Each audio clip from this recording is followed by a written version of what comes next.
We're here on Thursday at 2:18 p.m., so we're only a little bit late. So appreciate everybody for hanging around. Our guest today is one of the most prolific players in EU with a very interesting story, and one that has been going around for quite a while. One of the longest serving players in the game, and somebody whose knowledge seems to be as deep as the ocean. meepeY, thank you so much for joining us on the show. Thanks for having me, guys. Now, you started out as a player, you had a long journey through Europe, and now you are currently the coach of eUnited, a team who unfortunately was not successful last night, but you did manage to escape relegations. So we start every single show with the same question. Why Rainbow Six, and how did you get your start in the game? Oh, man. So I've been playing Rainbow Six Siege since the closed testing. Originally, Rainbow Six Siege was supposed to be just like a short stop on my my gaming friends lists of things to play. Going back to when I was, I think, 18 years old. I'm 25 now, so it's probably around seven and a half years ago. I ended up getting like my first PC that I bought with my own money, and I ended up meeting this group of guys on a long forgotten and dead survival game called Nether, and we all became really good friends. One of which was Lackey as well, who would later become a primary teammate of mine. And we ended up jumping around from game to game after it died, and we ended up playing like a lot of Arma 3, and then some Dirty Bomb and Insurgency, and eventually we saw Tom Clancy's The Division, and we were like, wow, that game looks incredible. But we need something to play because it's not coming out for another year. And, well, how about we play this game called Rainbow Six Siege? It's another Tom Clancy's game. It might be somewhat similar. It's like, yeah, sod it. Let's play it. So we ended up jumping into like some of the closed testing because we managed to get access to it. Some of the guys ended up breaking off and doing their own thing. And at the end of the day, it was just me and Lackey left. And we formed our own little team. We wanted to take it like kind of seriously, kind of not seriously, playing some of the tournaments and things like that. After we saw that there was going to get an esports program and things like that, we thought, might be fun, jump in some of the Go 4s, have a bit of a laugh. And yeah, from there, it just kind of went a bit crazy. We ended up trialing a bunch of different people for our serious but not really serious team. We trialed Pengu, for example.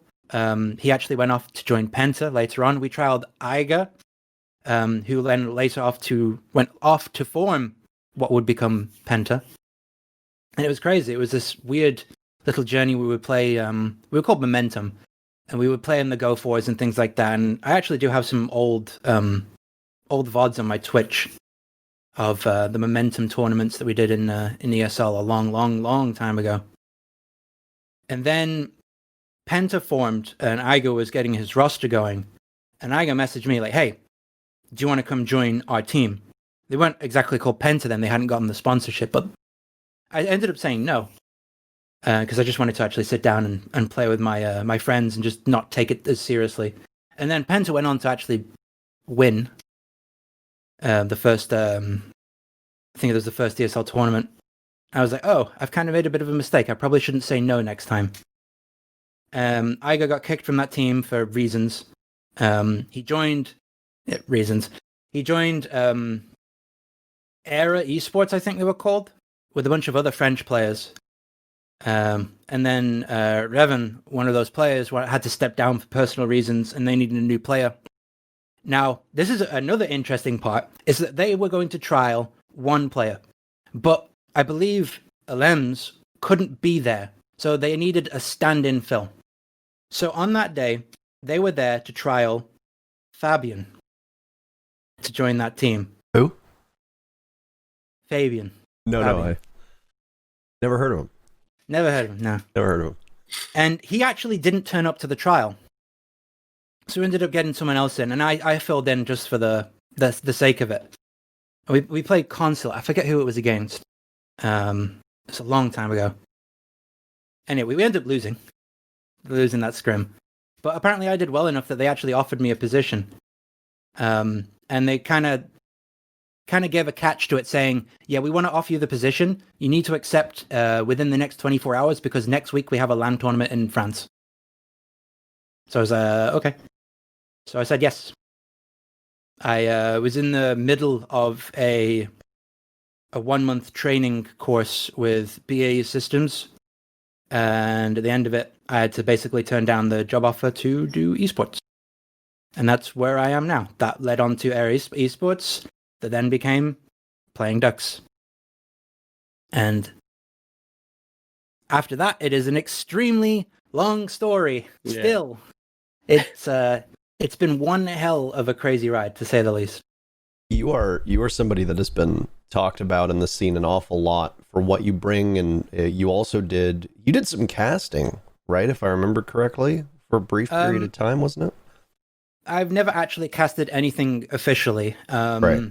I've done my own stream casts where I'd broadcast a grand final, and I'd kind of cast and analyze over it.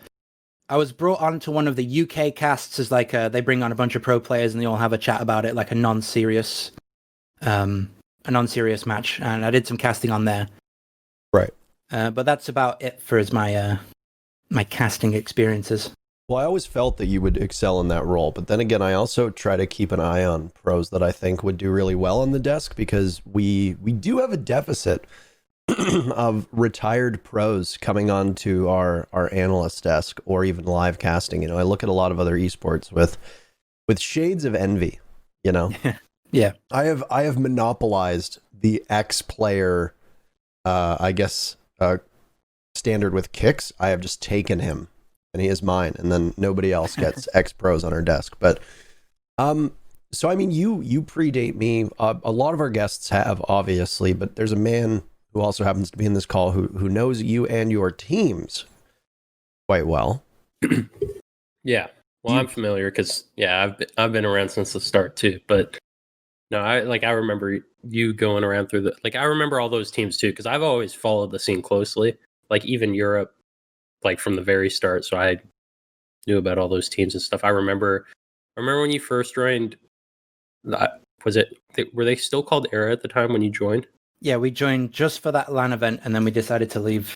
I still remember, though, the first time I watched you, you were running L85 Iron sight silencer, I think. Yep. Yeah. And I was so triggered. I was like, what is this fucking guy doing?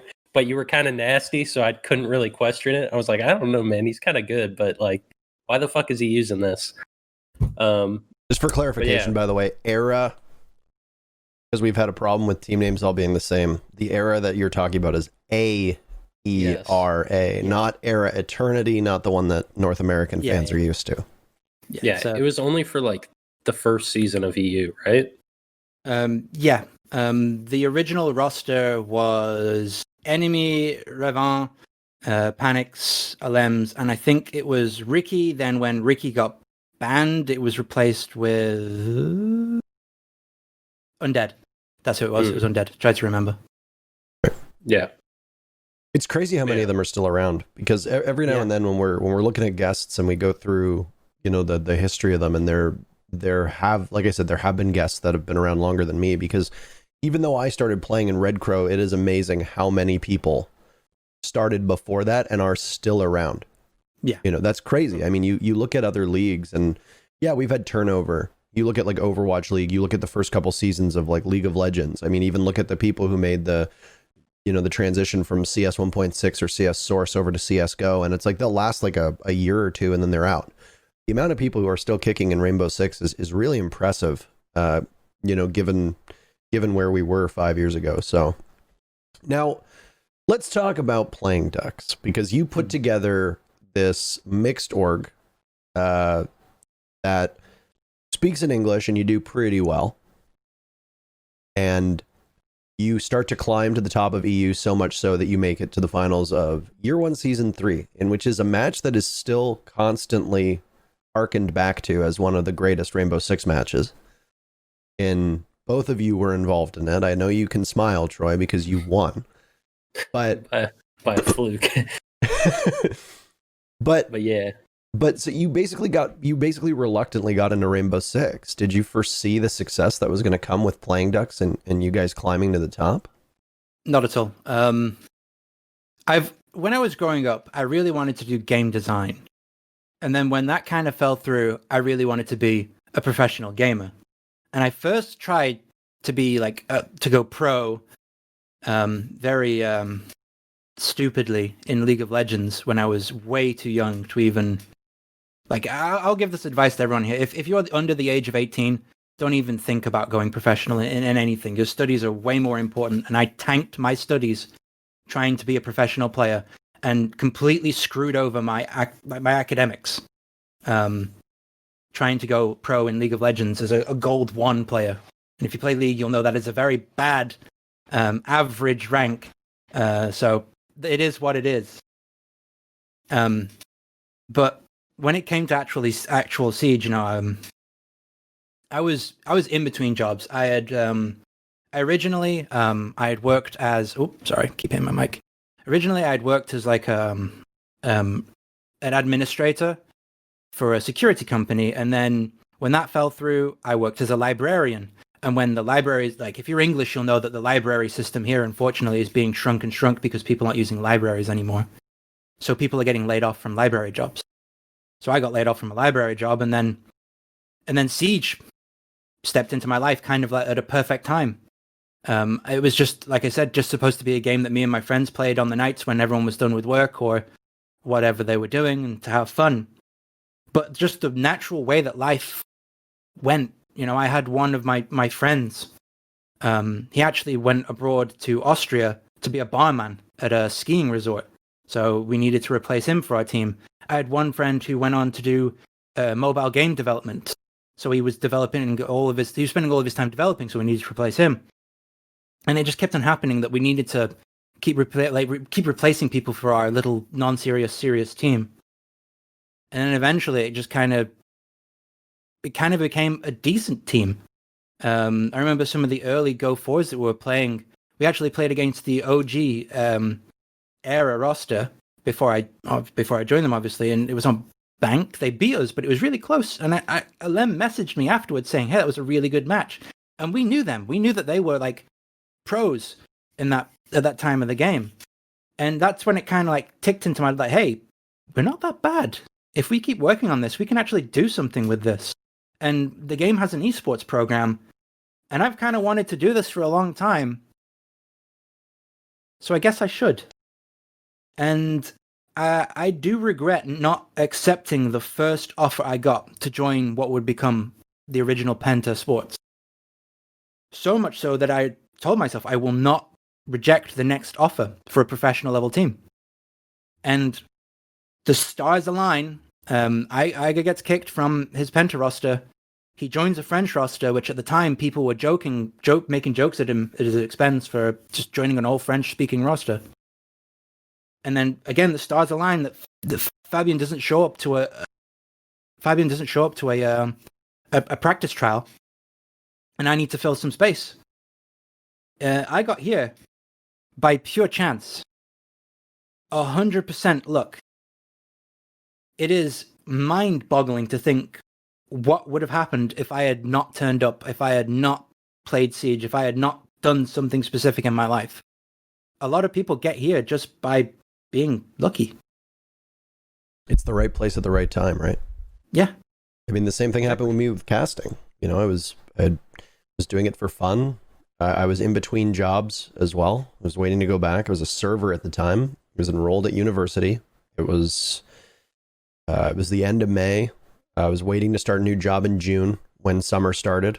I was going back to school in September. I had nothing to do. And a couple of my friends on Powerhouse were in this tiny league, and the guy who usually casted it, his power supply blew up. And, the team basically came to me and went to the guy who runs the league and were like, "We need somebody to cast. You have a good mic. Can you cast?" I was like, "I don't know what I'm doing, but sure."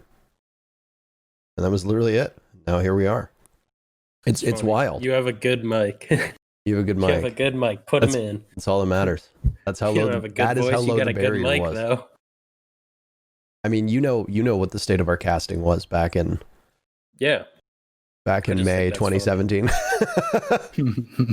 I feel like they would say like you got a good voice or something, not you got a good mic. Well, I think that was implied to a certain extent, right? And you know what? I'll always remember after my very first broadcast, there was a post broadcast thread on the Rainbow Six Pro League subreddit. After Kix and I did, it was WBG versus Rogue, and then Elevate versus Most Wanted. Obviously, Most Wanted is your team now, Troy.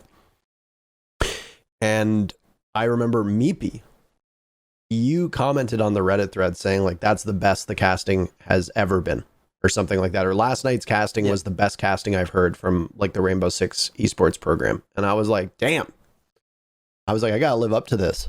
And it was like, I just remember at the time, I'm so new. I turned to Kix and I was like, hey, meepeY's a pro. Like, what? He plays for Snook and Nose. I was like, what do you think of this guy? And Kix goes, yo, he's really smart. I was like, okay. I was like, smart man says nice things. I was like, I'm gonna learn. So now this PDUX roster that you had ends up in a position where, you know, you've got Zeronic on the team. It was the last time that Zeronic played professionally. Yeah. What was it that led to him getting benched, by the way? Was it his own personal commitment? Because Zeronic is obviously a big figure still in Rainbow Six. He's a content creator with Navi now. He pulls some of the highest concurrent viewers in his time slot for Rainbow Six. He's been on the analyst desk for a wide variety of events, and was obviously briefly on the EUL broadcast as well. What was it about Zeronic that got him moved off of the team and then eventually brought back in before you ended up splitting up? So at the time, if I'm remembering correctly, when he first joined the team, when it was just becoming Plain Ducks, he had just gotten married. And by the time it was that he was benched, he actually benched himself because it was their 1 year anniversary and they were going to go on a really long holiday. And there was a tournament coming up and we couldn't have an empty spot on the team. So Zeronic basically said, look, I'm going to do this because, you know, it's my wife, I love her, etc., etc. Find someone new to replace me. So it was more or less he benched himself because, you know, he chose his misses over us, and I understand, I respect that. And I respect more so is him just saying, look, just bench me. It's all good. So that's what we did. We just benched him, found a new player. Do you think that if he hadn't been benched and he had stayed, you wouldn't have had the same issues with the team splitting up due to the nationalities breaking down 3-2? Do you think that would have made a difference? I think it would have, because Zeronic, he's very firm, very like almost like stoic in the way that he talks and explains things. And I think he would have had a much more firmer foot down for the whole team breaking apart type thing. Right. I don't think he would have let it happen.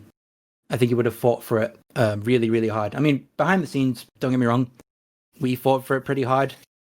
But at the end of the day, rules are rules. I don't think the 3-5 rule exists in its current state, at least, anymore. So I don't think that can happen anymore. When you picked up secretly to replace him, making 3 Swedes on the roster, were you concerned at all? Was this something that you had consciously thought about, that hey, with the 3/5 rules, we could be inviting our own destruction onto the team, yes. or was that something that just wasn't on your radar at the time? Oh no, we knew. But once again, it was the run of the mill the wrong time for the problem to occur. It was another instance of we need a new player as soon as possible. There aren't very many players that are free agents right now. So who do we pick up? And obviously the Swedes are like, hey, secretly, let's get him. So we got him.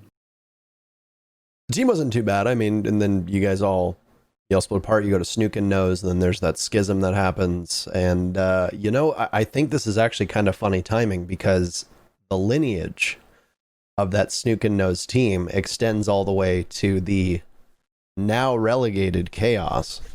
Is there any animosity, by the way, that you hold? And for those that don't know and don't follow, in the EU League, they have auto relegations for the 10th and final spot, and Chaos Esports Club drew the unlucky straw. They've had a miserable season and they got relegated. They haven't been relegated yet. There's still a couple play days left, but they were the worst team and they will be relegated. So that last bit with Secret, which was the other half of that squad, with Team Secret going down to the Challenger League and now breaking apart, and now with Chaos being relegated, that's it. The dynasty comes to an end. That part of the tree is done. Was there any animosity that you held towards the players, and did you take any sort of satisfaction seeing them get relegated? Going back to when the team first how would I describe it? Mutinied, I suppose you could say. Yeah, I would say there was dissension among the ranks. There was a mutiny. Yeah, I'd call it a mutiny. Like going back then, if they were to just go into the next season and then immediately get relegated, I would have been like, serves you right. But now, nowadays, I don't really care anymore about that kind of stuff. I don't really hold grudges for too long. And at the end of the day, like, you know, I'm kind of sad to see another team that has a long lineage drop out. But at the end of the day, the way that I look at it is, if you're good enough to be there, you'll be there. And if you're not, you won't be. Yeah. And that team just isn't good enough anymore. I don't know what's wrong with the team. I don't know the inner workings of the team. Maybe they'll have more success in Challenger League if they don't like split up. But that's yet to come. We'll have to see. I mean, Chaos hasn't really played outside of a couple dream hacks. Chaos never really played on an international stage, so it's really tough to judge, you know, how they do against other competition from other regions. I was always very. I'm gonna be honest with you. I think that what they did to you guys was dog shit, and I always hated it. And I can say this now. I can say this now because you got fucking relegated. I can say this because you're no longer in the EU League, and I'm not casting EU League, so fuck you. I can say it. The fact that they snaked you guys out of that spot and the way that it broke apart was always dog shit, and it always made me angry. And I had zero respect for it. I understand it's business. I understand how the 3/5 rules work, but it's still dog shit. And you guys got fucked over for it. So fuck you. And I was always rude to Chaos on the broadcast, not because I disliked them, but because their team was never, frankly, very fucking good. You were always towards the bottom of the EUL. You weren't good enough. You sat in 4th to 6th, or worse. All you got relegated. You reap what you sow. Goodbye. So, you know, I've had this pent up for years. I've had this pent up for years. Damn. Okay. And it's just like, I don't have any respect for that. As players, as individuals, I like them all. I really like Secretly as well. I think Secretly is a really cool guy. I've talked to him a number of times. I have nothing but the utmost respect for him. At the time, I think it was a dog shit move, and I had no respect for it. I understand that business is business, but just because you can do something doesn't mean you got to do it. And Chaos as a team was never good. They were never consistently top 4 in their region. They always were just a feeder team that people would accrue points off of somewhere in the middle of the standings, and that was it. And now the competition in EUL has continued to heat up. I mean, Rogue was racing them for relegations, and Rogue lost at that as well. So, I mean, that sucks, but it does bum me out, and I will say this. It does bum me out to see a team with that much history get kicked off, because I'm with you on that. It is cool as a caster, and I think it's really helpful to the viewers to be able to pull up, oh, you know, 4 years ago, this team was competing. Yeah. And that's neat to be able to do. And now, obviously, you can't do that. And I do hope Chaos sticks together, because all that pent-up frustration, by the way, has diminished over years. That is 2017, 2018 in Tarot speaking. I think Renewals is cool. I think Secretly is cool. Obviously, I like Vital. Obviously, I like Red Groove. I like the people on the team. But at the end of the day, I thought it was shitty at the time. That's all. Yeah. So. Leon brought up a really good point in the chat. He said, basically, the way that the 3/5 rule works is that if your roster had like 6 players, and you have 3 players on one side and 3 players on the other side, they actually look at how many matches you played. Now, Leon went on holiday and missed 1 match. Yeah, I remember that. And that is the match that made so that they won the 3/5 rule. I mean, I also think it's fair to say that ESL was never consistent with what 3/5 was. No, not like with Feral's involvement as well. Like they just kind of just picked out of a hat. Like, yeah, you know, Feral was involved for like 2 games. Oh, Lazo played 1 game. He's just as valid. And it's like, you know, when you're like looking at these teams breaking apart, you're like, it doesn't really make any sense. But yeah. I mean, the first time we complained about the 3/5 rule with the French departure, like we brewed up a shitstorm about that one publicly and privately, and in the end, ESL conceded that, like, okay, fine, we'll put you in the Challenge League quals, and put you in like the closed Challenge League quals or something like that at the time, or whatever I don't think it was Challenge League, it was like quals to Pro League back then, and we ended up beating that with SNOs and getting back into Pro League. But the second time with the Swedes, we did it the same channels again, brewed up a private shitstorm in their groups, and they basically just turned around and said, no. Yeah. We don't care. It's It's hard because, I mean, we're not admins, so we don't know.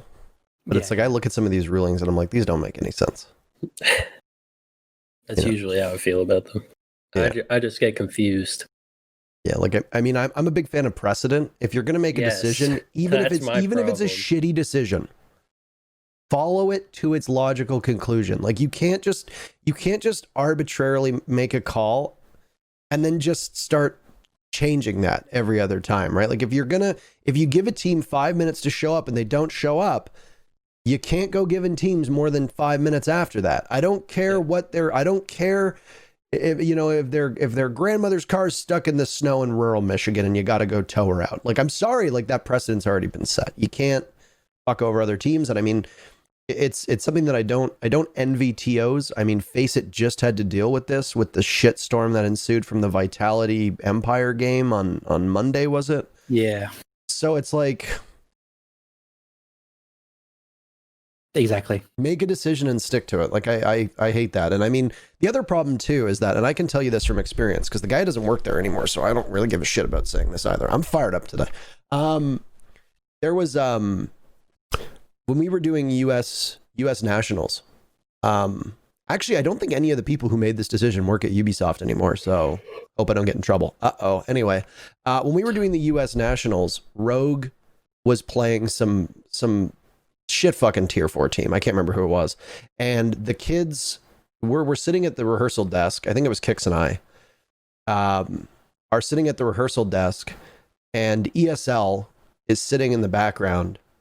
And they basically just said, hey, so our second match of the day is Rogue versus whomever, but the show starts in 5 minutes, and that team hasn't sent us their graphic, their logo, or their roster. And they haven't added the Observer Marcio. And we're like, okay, so what does that mean? They're like, well, technically they need to be ready for the start of the show. If they're not, they forfeit. So they're like, we're going to give them an hour. And if they are not ready by the time that this first match ends, then they're going to get a forfeit. And we're like, okay. First match ends, it's pretty quick because that's what happened with US Nationals. And then the second match is about to begin. And we go live to stall for more time because now ESL has backtracked on their own rules. And ESL's like, you know what? We're going to give them a little while longer, blah, blah, blah. 3 of them have added us. We still don't have their logo, yada, yada, yada. Anyway, so we're sitting in the lobby. Kix and I are stalling as much as we can. And finally, ESL calls it. And they're like, nope, 2 of them haven't added the Observer. They've not joined the game yet, blah, blah. Like, they get a forfeit. So they forfeit, and we say, we come back from break on the broadcast, and we're like, that's it, Rogue wins, cool, awesome, and we go home. It's US Nationals, so it's like fucking 6:30 in the morning, so obviously I go straight to bed, and as I'm lying in bed, I get frantic messages from ESL saying, can you come back to the studio? We need you to come back to the studio, the team is ready. And I'm like, no, I'm not coming back to the studio. I'm at home in bed. The show's over, they forfeited. What's the problem?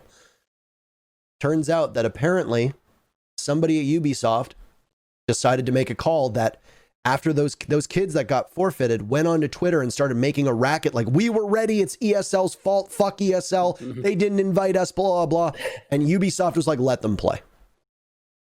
And ESL got overruled. And I'm lying at home in bed and I'm like, yeah, absolutely not. I'm not coming back in. So I don't know what you want from me, but I'm not coming in. I'm home. The show's done. So they ended up playing the match with no comms at all. Damn. And the guy who made the call at Ubisoft is no longer with them. But, I mean, ESL was fucking pissed. ESL was furious. You basically cut your own TO off at the knees. Your TO followed the rules in the rule book to a T. They were even more lenient than they needed to be. Yeah. And then one employee arbitrarily makes a call, and that's it. And it's like, you can't do that. Can't do that. So they played the match without comms, and then they said, they're like, Ubisoft, the same guy, they're like, we want you and Kix to come in and record casting over top of the VOD. And Kix and I were like, absolutely not. And they're like, well, why not? Like, we want to upload it to YouTube. And I'm like, so then upload it to YouTube. I was like, if you pay me a full day's rate, I will come in and do it. And Kix said the same thing, and they're like, okay. So we came in and we did it. I got paid, so I didn't really care. And guess what? The casting wasn't great because the match was fucking garbage. I think Rogue 14 and won them or something like that. Like, Jesus. Oh, but anyway, Let's go back to the playing quals. Sorry, yeah, the USN quals. The USN always, the matches were always good at the start because it was always Pro League versus Pro League. But then after you've got 6 of the PL teams qualified, it's like whichever teams are left over, like Tempo Storm and like the Sonics versus like Adventure Force. Like, it's just, some were an absolute shit show. Like, dude, I saw some of these teams that I'm looking at, and these kids sitting in the lobby are like Plat 2s and Plat 1s, and like they don't even have a logo. Their name is just like Best Friends. Okay. Anyway, let's go back to that Playing Ducks match, where, like I said, it's widely considered one of the best matches, and people always have it in probably the top 5 of matches you need to watch. I was not a part of the scene when it happened. I've obviously since gone back and rewatched it because I think that it is required viewing. I want both of your perspectives on it because you have both obviously talked about it a lot on your own. But this is the open floor for you to discuss it from meepeY's side, which was probably crushing defeat, and for Troy, one of the small times that you had glory in a finals. Yeah, small times. You can take us through it, meepeY, if you want, and you can start with and the legacy. Honestly, like the fact that this does tend to be one of those historic, famous matches in Rainbow Six. To this day, I have never watched the VOD back. Really? Never watched it. Never watched it. Biggest annoyance of my entire career. Yeah, there was nothing to go back and watch. I'll happily watch that Oregon back, sure, but let's not talk about the other 2 maps. You mean you don't want to watch Bank? I would rather delete the VOD if I had the availability. I don't care if it's your top 5, it's gone.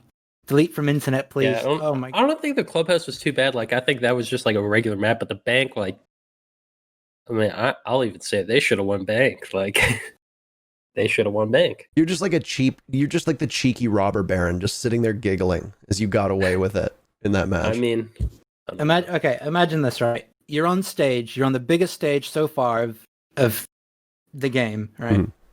You're on the match time, over last round, the last round, and you lose because double drone feature hasn't been added yet. So when you throw a drone, it deletes your other drone. Hey LM, we really need you to drone server. Oh, but my other drone is on the flank. It's okay. Just throw another drone. Okay. Deletes the flank drone. Oh, here comes Necrox. Woo! The funny thing is like Amar Necrox, like he wanted a flank, and like I knew that they had all these drones set up. Like I had seen it in a previous VOD. So like I knew that they had like flank drones on everything basically on that. Like it was like part of the strat. I knew that. And Amar's like, it was like 2v4, whatever it was, like at the time when he was like, I think we'll go up at flank. And I was like, I don't know if that's a good idea. Like they're gonna know you're coming. Like there's no way they're not gonna know you're coming. And he's like, fuck it, whatever. Like go ahead, do it. Because it didn't matter at that point. Like it had to do something. And he just happened to like blindly pick the right lane that the drone got deleted from. Yeah, we the whole strat was called drone porn because of the insane network of drones that we had. We had one guy sit still in a corner, and he would just sit on the drones. Next. Yeah. It doesn't matter if you came up the main stairs. It doesn't matter if you went upstairs. It doesn't matter if you went lobby. It doesn't matter if you flanked through admin and kitchen. We had a drone. We knew you were there. We were ready for you. And we were really good at that. Yeah. But just happenstance, that one drone, that one direct route he took was where the drone got deleted from. And people in chat are saying like the Zyronic team kill as Blackbeard. Zyronic had no ammo left. He was just a body. He didn't have deagle ammo. Oh, he might have had like a Maga deagle. He had no main primary. He was just a body at that point. No flashbang. Was he running the DMR? No, he was running the AR. Even the AR back then, that was before the ammo counts got expended, right? Like that was back when Blackbeard had like 60 bullets in both his guns, and that was it. It was like that or like 100. Something. Yeah, it was real low. And he was the way that Zyronic played Blackbeard, he would always just like peek and fight you. He put a lot of faith in that shield, as you should have done with Blackbeard at that time. He was a very good Blackbeard player. And he was constantly peeking red hole through the breach and through the door and just trying to fight people that are trying to fight him and get picks and things like that. So by the time it's ready for execution, he has no ammo left. He's literally got his deagle out. He's trying to shoot people with the deagle. He gets domed in the back of the head by someone. I don't remember who. It doesn't matter. That was a non-factor. Yeah. The best thing he could have done is knifed someone at that point in the round. Yeah. But yeah, Siege was a different game then, man. Like, People don't understand how much it changed. no, it was a different game. Like, I was playing Pulse on Bank, and I wasn't pulsing for the plant. I was pulsing to, like, flank upstairs the whole time. I mean, like, people still did that later on, but, like, the default spot for a pulse was, like, sit in the vault, call the plant. Like, I wasn't doing that ever. Like, I was running around upstairs the whole time. Or like, pulsing for a flank or whatever. And then, like, yeah, like what you guys did with the drones. Like, that's something that happens, like, all the time now, right? Like, a flank watcher with a bunch of drones set up that he's flipping through. But at the time, like, I saw that and I was like, what the hell? Like, what is this? Like, I remember seeing it in the VOD and I, like, it was completely new to me. But yeah, completely different game. I'm pretty sure, like, you go back, this is one of the funniest things for me to always go back and look at, but, like, I'm pretty sure at the time, that's when Smoke threw his fucking smoke like a fucking sissy, bro. Like, he's just, fucking super little underhand. slow. He's, like, he's in the red hole and he's just like, and it fucking lands just on the desk right in front of him. And like, oh, fuck, it didn't hit the default plant, man. Thing's heavier than a nitro cell. That's always, like, my favorite thing to go and look back on. Like, the smoke looks so ridiculous. Smoke and the recoil. The recoil looks really weird as well. After they changed the recoil around, you go back and look at old recoil and the way the sight, like, would bobble around. That thing's flying. Yeah, and you're like, wow, it's really stabilized now. And I mean, I think recoil's too easy where we are right now, but I mean, that's a conversation for another day. A lot of people don't know that are new that you used to only be able to have that one drone out, like you said, meepeY, and there were some people who were a little confused. And it's like, yeah, you'd throw a drone, you'd have your drone from the prep phase, and if you threw your second drone, your first drone would literally explode and it would be gone, and that's it. And you could only have 5 drones on the map at one time. Yep, that was it. You could not throw both your drones at the same time. It would get rid of your first drone. Yeah, I miss ACOG on the SMG-11. That's what I was gonna say too. Like, SMG-11 had ACOG at the time. The pocket rocket. I mean, yeah. The Blackbeard was insane at the time too. Like, this was before Capitao even when we were playing, I'm pretty sure.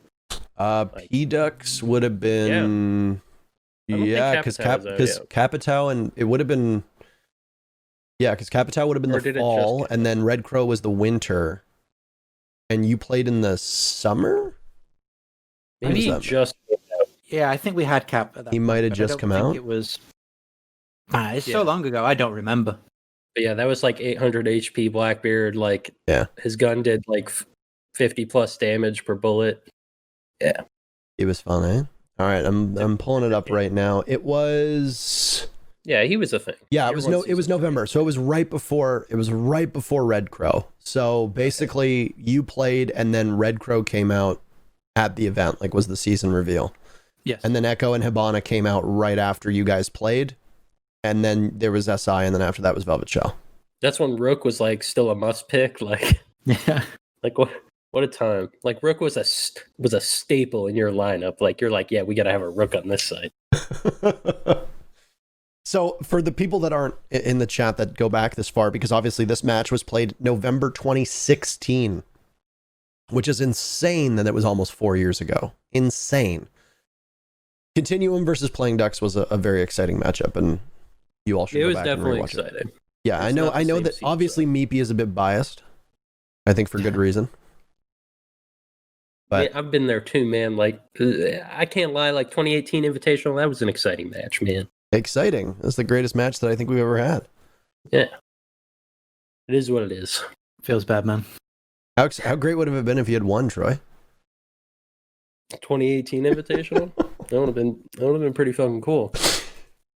So actually, I don't know. I don't know if I'd have 3 hammers because who knows what would have happened after that, you know? Right. Who knows what would have happened to Penta if they had changed anything? I mean, who knows what would have happened with Evil Geniuses? Yeah. But so let's move on from that particular match, because I don't obviously want to dwell on something that's not exactly the greatest memory. Somebody wanted you to do a VOD review of it in chat, by the way, meepeY, but if you haven't gone back and rewatched it. What? I get that request. I get the request often, and it is often declined. That one's foul. No. So you go into the 6 invitational qualifiers, you don't make it. Womp womp. Next season of Pro League happens, and then you have the season after that, and you do okay, but you don't replicate that same success. You fall off to a certain extent, and then the mutiny, as you called it. So you become technically, I don't know, after snooking those. Yep. Do you want to take us through? I know you've talked about this in the past to a certain extent. Do you want to take us through what happened to cause the team to split up? IDK to Secret to splitting up. Is that what you're talking about? Yeah, I mean, you had obviously a contentious split where you went one way and the Swedes went the other way. Right. Yes.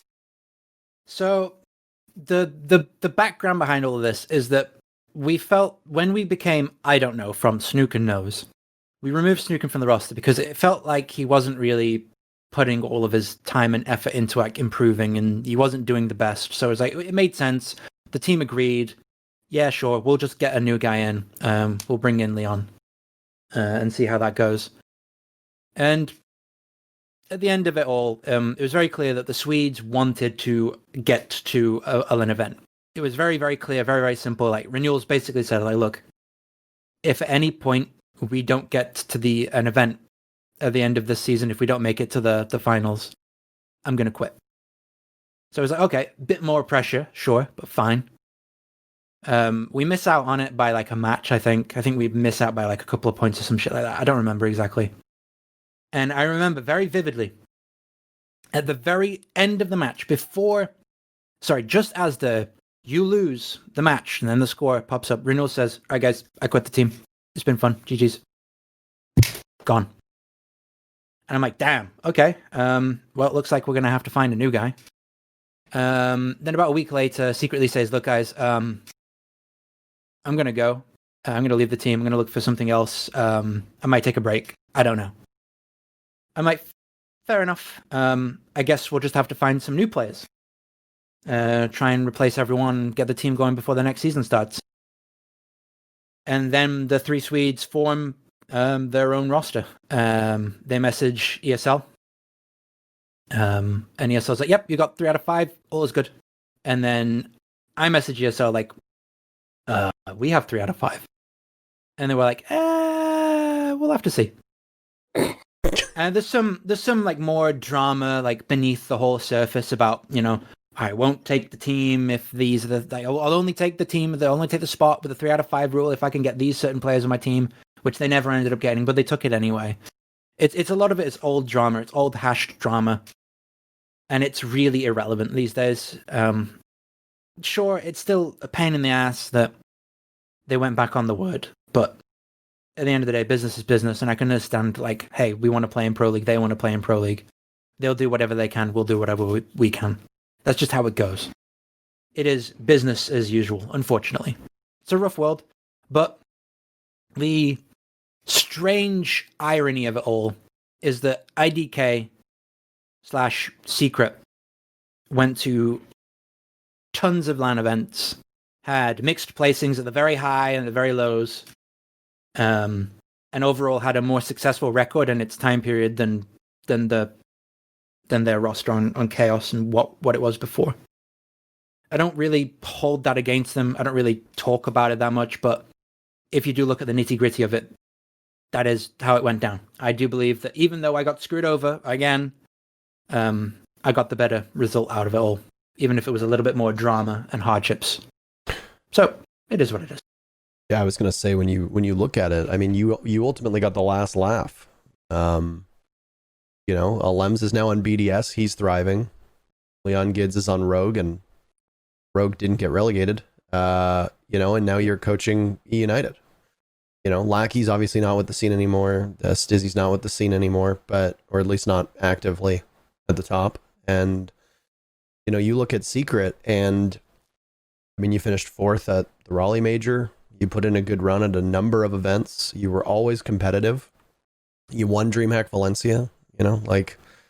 What more could you really ask for? With Chaos, obviously, they had support from their org. And for the record, I know a couple of people who work at Chaos Esports Club, and they seem like fantastic people.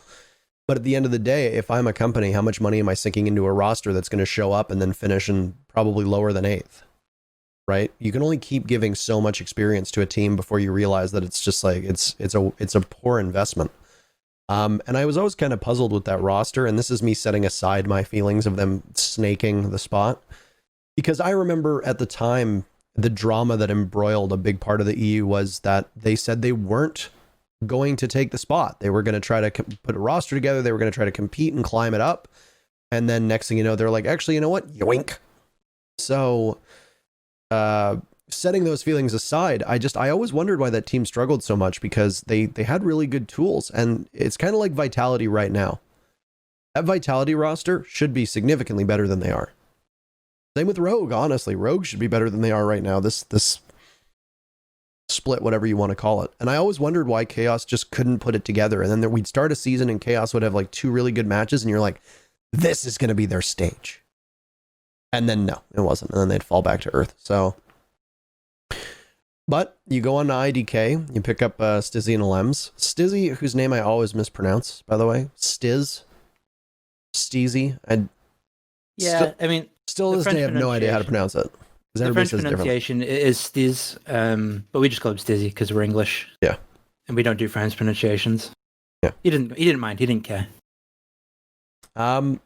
So this IDK roster comes together, and you grind and you grind and you grind, and what other than the fact that you got screwed over, you know, you stay in Pro League for 1 season, then you end up going and next thing you know, you're in Challenger League. What was it like from somebody like you who'd been competing at the top for so long to have to go down to Challenger League? How was that experience? It's honestly, it's a different world entirely compared to back then, at least compared to like the Pro Leagues. The teams, the way that they played back then was night and day difference to Pro League teams. Pro League teams were much more structured. They had a lot more direction. Teams in like the lower leagues, Challenger League, things like that, they were just wild. They'd do the craziest things. You couldn't counter-strat them at all. There was like maybe 1 or 2 teams in the entire like roster base that did any kind of formulated strats. The rest of them just picked operators with good guns and ran around. They lacked a lot of direction, they lacked a lot of experience, but they used that really well to better themselves.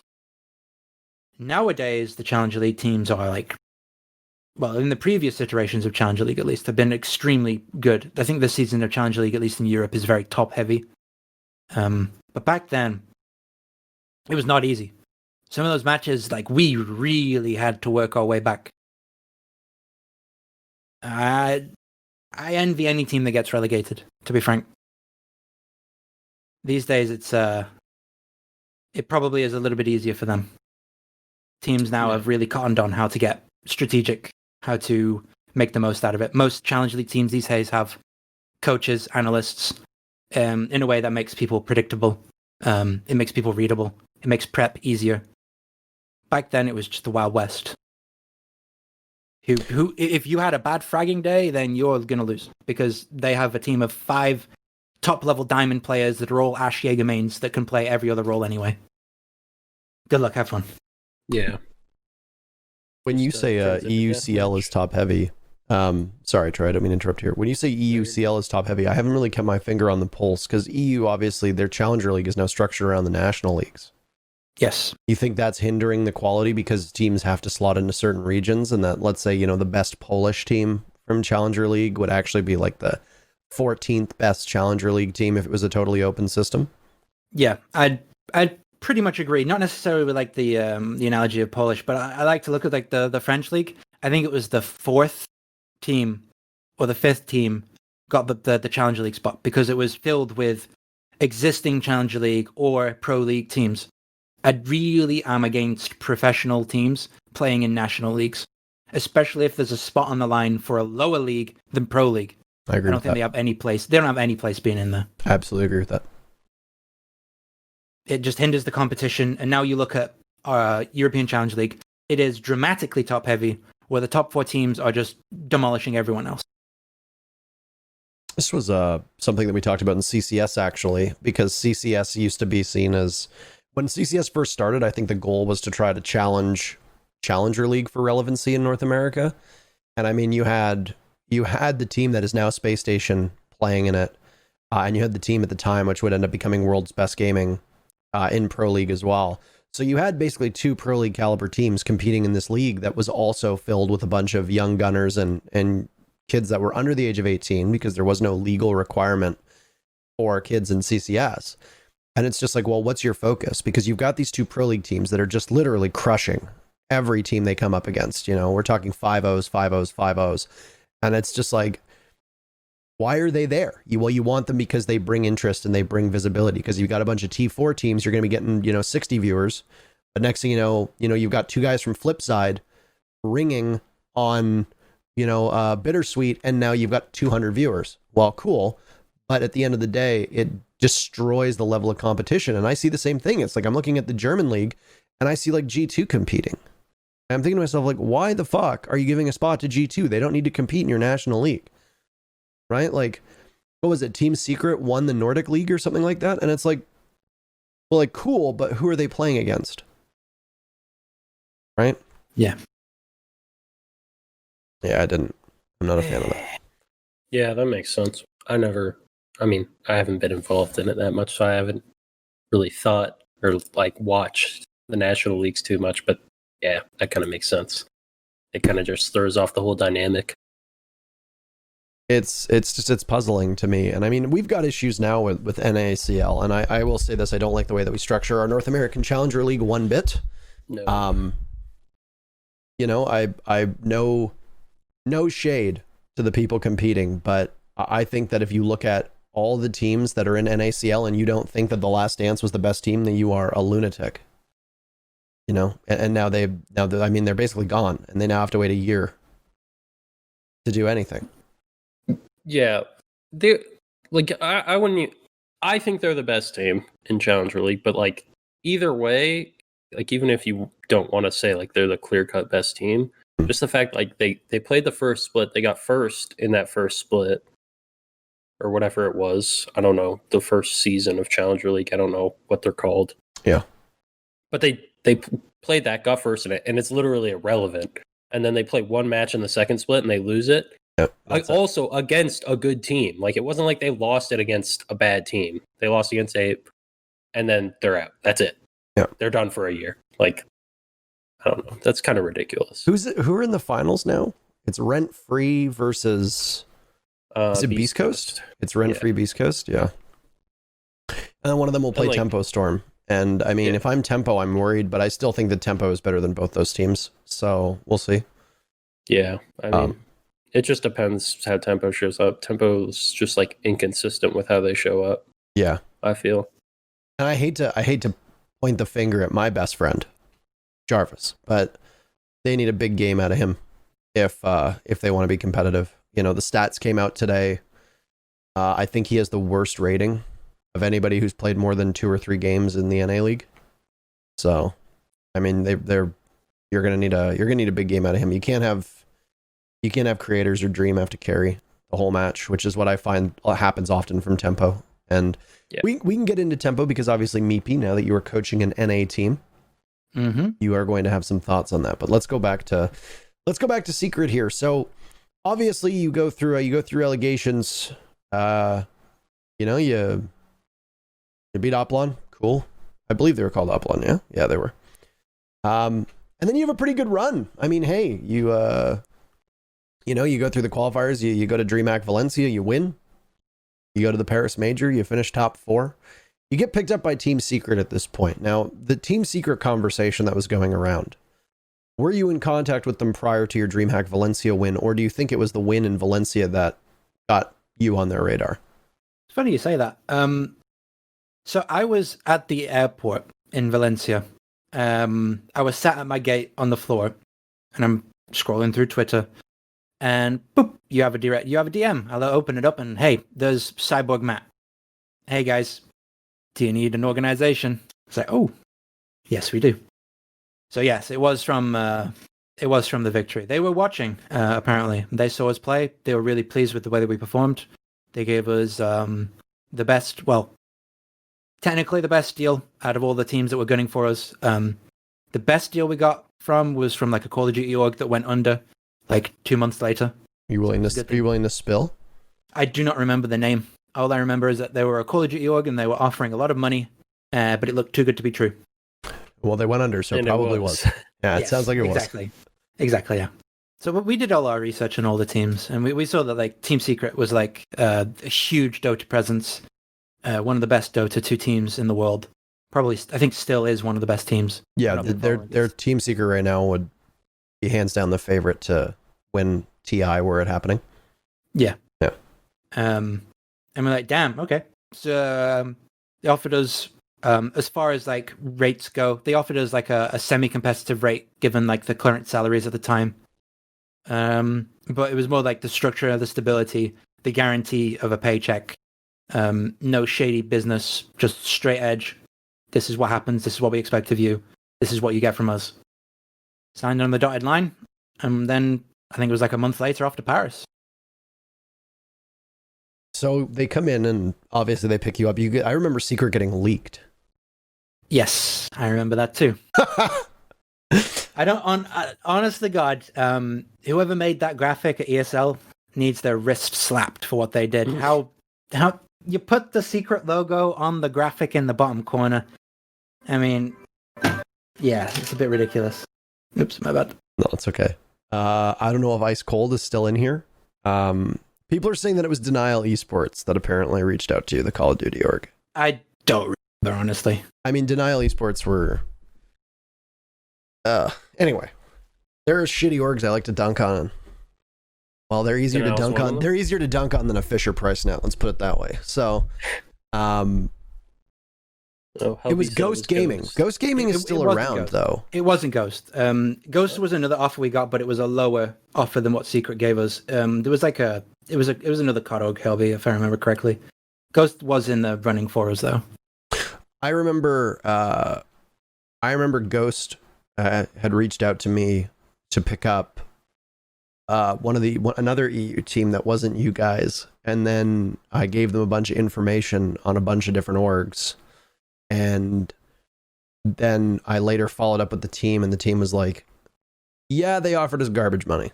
And I was like, seems to be a reoccurring theme here where big orgs want to come in and they're like, yeah, we'll pay you like $400 a month, and it's like, that's terrible. And they're like, okay, well, take it or leave it. So there's a lot of orgs back then. When we were SNOs, IDK, that like wanted to pick us up. There were big brand names that just offered really little amounts. And the ironic part is that some of those big brand names are in Siege right now with big teams. Yep. And they are actually getting a good salary versus what they offered us. Yeah, I mean, there was a team in one of the first big orgs that came in and made a big splash, picked up a team. And I just remember one of the players at an event came up to me and was like, we have an awful fucking contract. What do you think we should do? Like, blah, blah. And I was like, well, how long is your contract? And they're like, 2 years. And I thought, I asked them how much they were making and all that jazz. And the player told me, and I was just like, dude, that's like, go to Ubisoft if you're worried about that. See if they can possibly get involved. I was like, I can't help you, but that's a garbage contract. I was like, that thing's worth nothing. And now they're getting paid quite well, and their contract's really good, and they're getting total support from the org, but it was rough at the start. So what were they doing signing a shit contract for 2 years, though? Dude, this is the thing, though. I mean, you'll remember this. Rainbow Six went from no big orgs to 10 big orgs in the span of 4 months, right? Like, yeah. And all the big orgs that came in, the thing that a lot of these teams didn't have was somebody with any form of business sense. This is oftentimes they didn't even have coaches. These were 5 kids, 18 to 20-year-old kids whose orgs that they've looked up to since they were a child, like your Optics and your FaZe clans and your Envies and all that stuff that you grew up watching in Call of Duty, are now coming knocking at your door being like, hey, we'd love you to be a member of our team. We'd love you to rep our name and our logo. And they're like, oh my God, And they don't even think about it. And they don't think about that it's a business. They're just like, oh my God, I get to play for Optic. Yeah, let's do it. And then they just sign the contract without realizing, oh shit, I'm getting paid $450 US a month for 2 fucking years. Like, they don't think it through. They're just so excited. And we're kidding ourselves if these orgs don't know this and play it to their advantage. Right? Like, it sucks. Now we're in a better place where at least Ubisoft seems to, with the pilot program such R6 phase, it seems to be the rumor going around that orgs treating their players well and having good contracts is a requirement, which is thank God. Yes. But I mean, I still hear things from teams about how terrible their orgs are and decisions that orgs are making and, you know, that kind of stuff. And it just makes me shake my head. A lot of stuff goes on behind the scenes. The community will arguably never see the light of day of it. Yeah. But it does circulate within the private channels. Yeah. And that was the LGEG situation too. I mean, EG was a tremendous org. There's a reason why you didn't see so much hatred and outcry for EG when the whole LGEG situation went down. Why did you see such an outcry for LG? Well, because I have 3 of the LG players in my DMs telling me how terrible the org is, how terrible the org leadership is, how they've never had any contact with the org at all, how the org is openly lying on Twitter about things, about how the players are afraid of going negative against them because they're afraid of getting kicked out of the house early, and then in their contract it specifies that they can't speak poorly of them and blah, blah, blah. And it's like, people will never see this. And then people will go off and be like, oh my God, like these poor players, like Ubisoft's fucking over LG. And it's like, nope. That is not accurate. But Ubisoft is never going to come out and say that. And, you know, ESL is never going to come out and say that. Same with the visa situation. I really wish I could tell you the things that the players told me about the Japan visa situation, because it would totally change people's opinions. But this is information that is not public and won't ever be. Exactly. And ESL just has to kind of sit there and just take their lumps. And same with Ubisoft, because they can't, it's not like they can give a black eye to an org. Right. So, but, so anyway, Team Secret comes in. And that, for the people that don't know, by the way, the Paris Major, like, what was it? It was the groups. It was the groups announcement where you got leaked. Yeah. Yes. Yeah. Yeah. So basically, according to Bartosz, Ice Cold, who's in the chat, who used to run the ESL social media, he now runs the main face at social media for Rainbow Six, said, we just got an image and we're told, hey, you have to use this. Just put this up for the group draws. Oh, and no. the way that it used to work was that we used to draw the groups on a show. No, it was not rigged. We would literally be sitting at the desk. They would bring in 4 containers with the balls in them. You could not see through the balls. They were not marked in any way. We just opened them up. It wasn't rigged? It was not rigged. It is. I know it is unbelievable to think that, but no, it was not rigged. And we would always swirl it around too. So even if they'd place them in some kind of order and they're like, you just hear like, the one at the back is EG, pick that one first. It's like, no, we're not going to do that. So we always swirled it around. And so the group announcement goes up and it's like group draw after like EU League Thursday evening. And then it's got all the logos of the teams that are confirmed on it. And then there's this weird looking eye in the bottom corner and there's no IDK logo. And you're like, And I just remember, and then Team Secret announced and everybody was like, we never guessed this. Like, that's crazy. Wow. So you come to the Paris Major and you dominate. You came to DreamHack Valencia, you dominate. You continue to go on this run. You come to the Paris Major. You think that was the peak of Team Secret? You think that was the peak of the roster? No. I think we peaked after Vegas, after we won Vegas and went into Rally, personally. I think Paris was a really big high point in our weird roller coaster experience. But the defeat against G2 was worse than our defeat against Empire, in my opinion. I think G2 at that point in time was undoubtedly the best team that Siege has ever seen. I think it'll be a long time till we get another Siege team that it was as dominant as they were. And they beat us like it was nothing. Despite us like beating them a month prior versus when they were Penta. That team that turned up to that event, nah. Well, that's happened. DreamHack Valencia was when they were changing around all their roles, right? At DreamHack Valencia when you guys won. Because you beat them in the head-to-head in, what was it, the quarters? Yeah. You knocked them out. You knocked them out in the quarters. Quarters or semis. One of those two. I don't have Because I know Valencia the grand pulled up. finals were against Vitality. Yeah, you beat Rogue in the semis, I thought. Or the other way around. Let's look. You beat... Okay, no. Rogue You was beat Rogue in the quarters. You beat Penta in the semis. I had them backwards. Yeah. And then Penta. But when... Okay, so G2 at DreamHack Valencia, though, that's when they had Pengu IGLing, if you remember. I thought it was a Fabian Pengu mix, personally, but I don't know. What I heard was that at the event the idea was for them to split, but then there was some big internal conflict and shakeup, and Shas had no choice but to basically be like, Pengu, you're IGLing for the whole thing. I'd never heard of that, to be frank.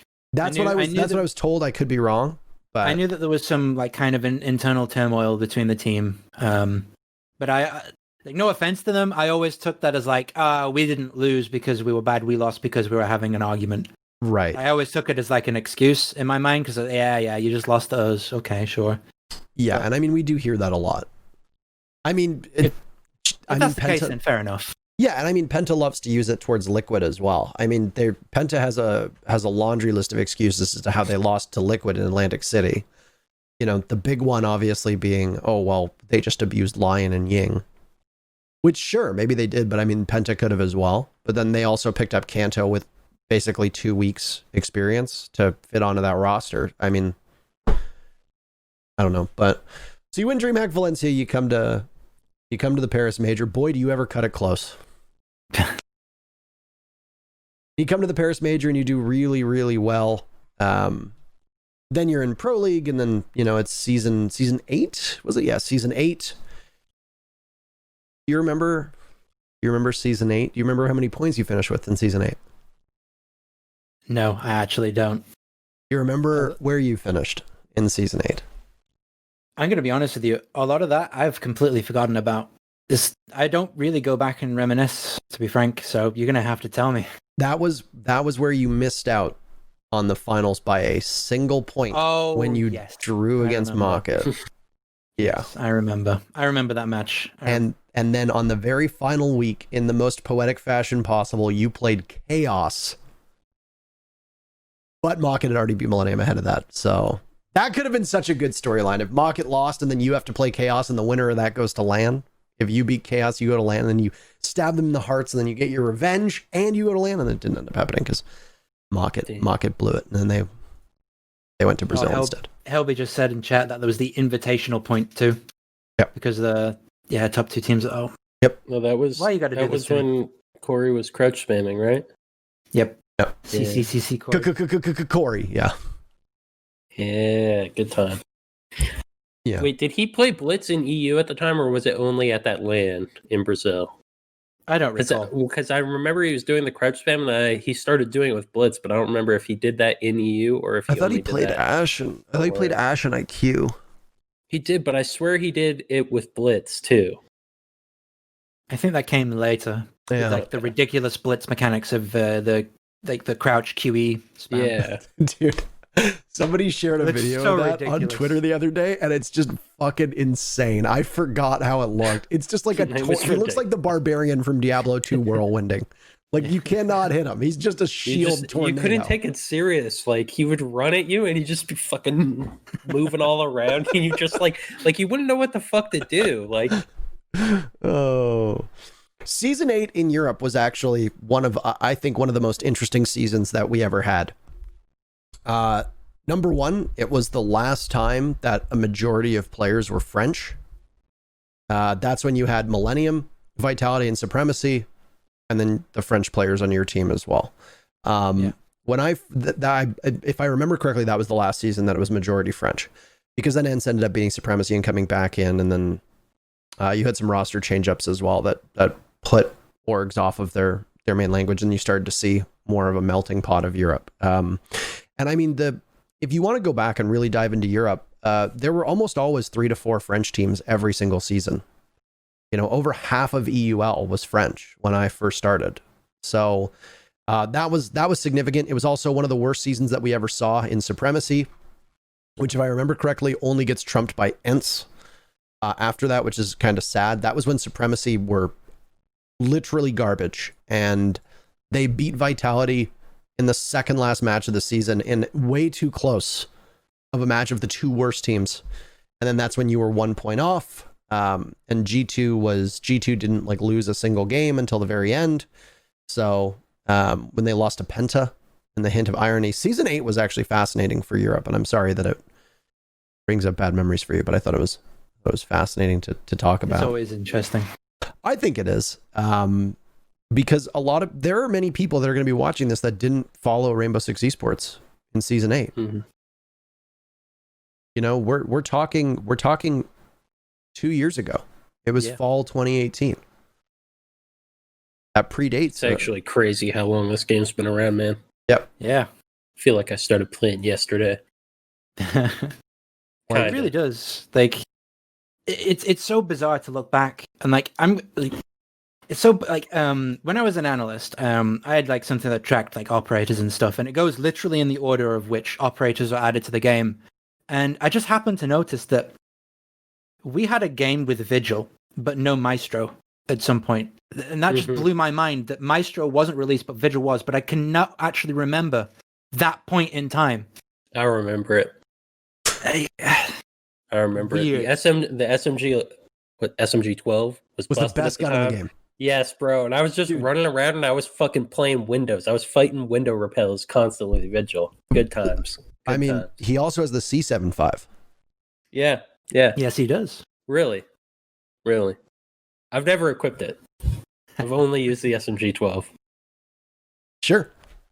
Only a fool would use such a gun. CZ75. You can't see shit with that thing. Who would use it? meepeY said that. I remember meepeY, you were streaming one day, and it was back before people had figured out the SMG-12 had perfect recoil for headshots. And the thing was just like, you could just mag dump and just shred people. And everybody was high on the C75 because the thing had basically zero recoil and it had good DPS and it would just tear through people.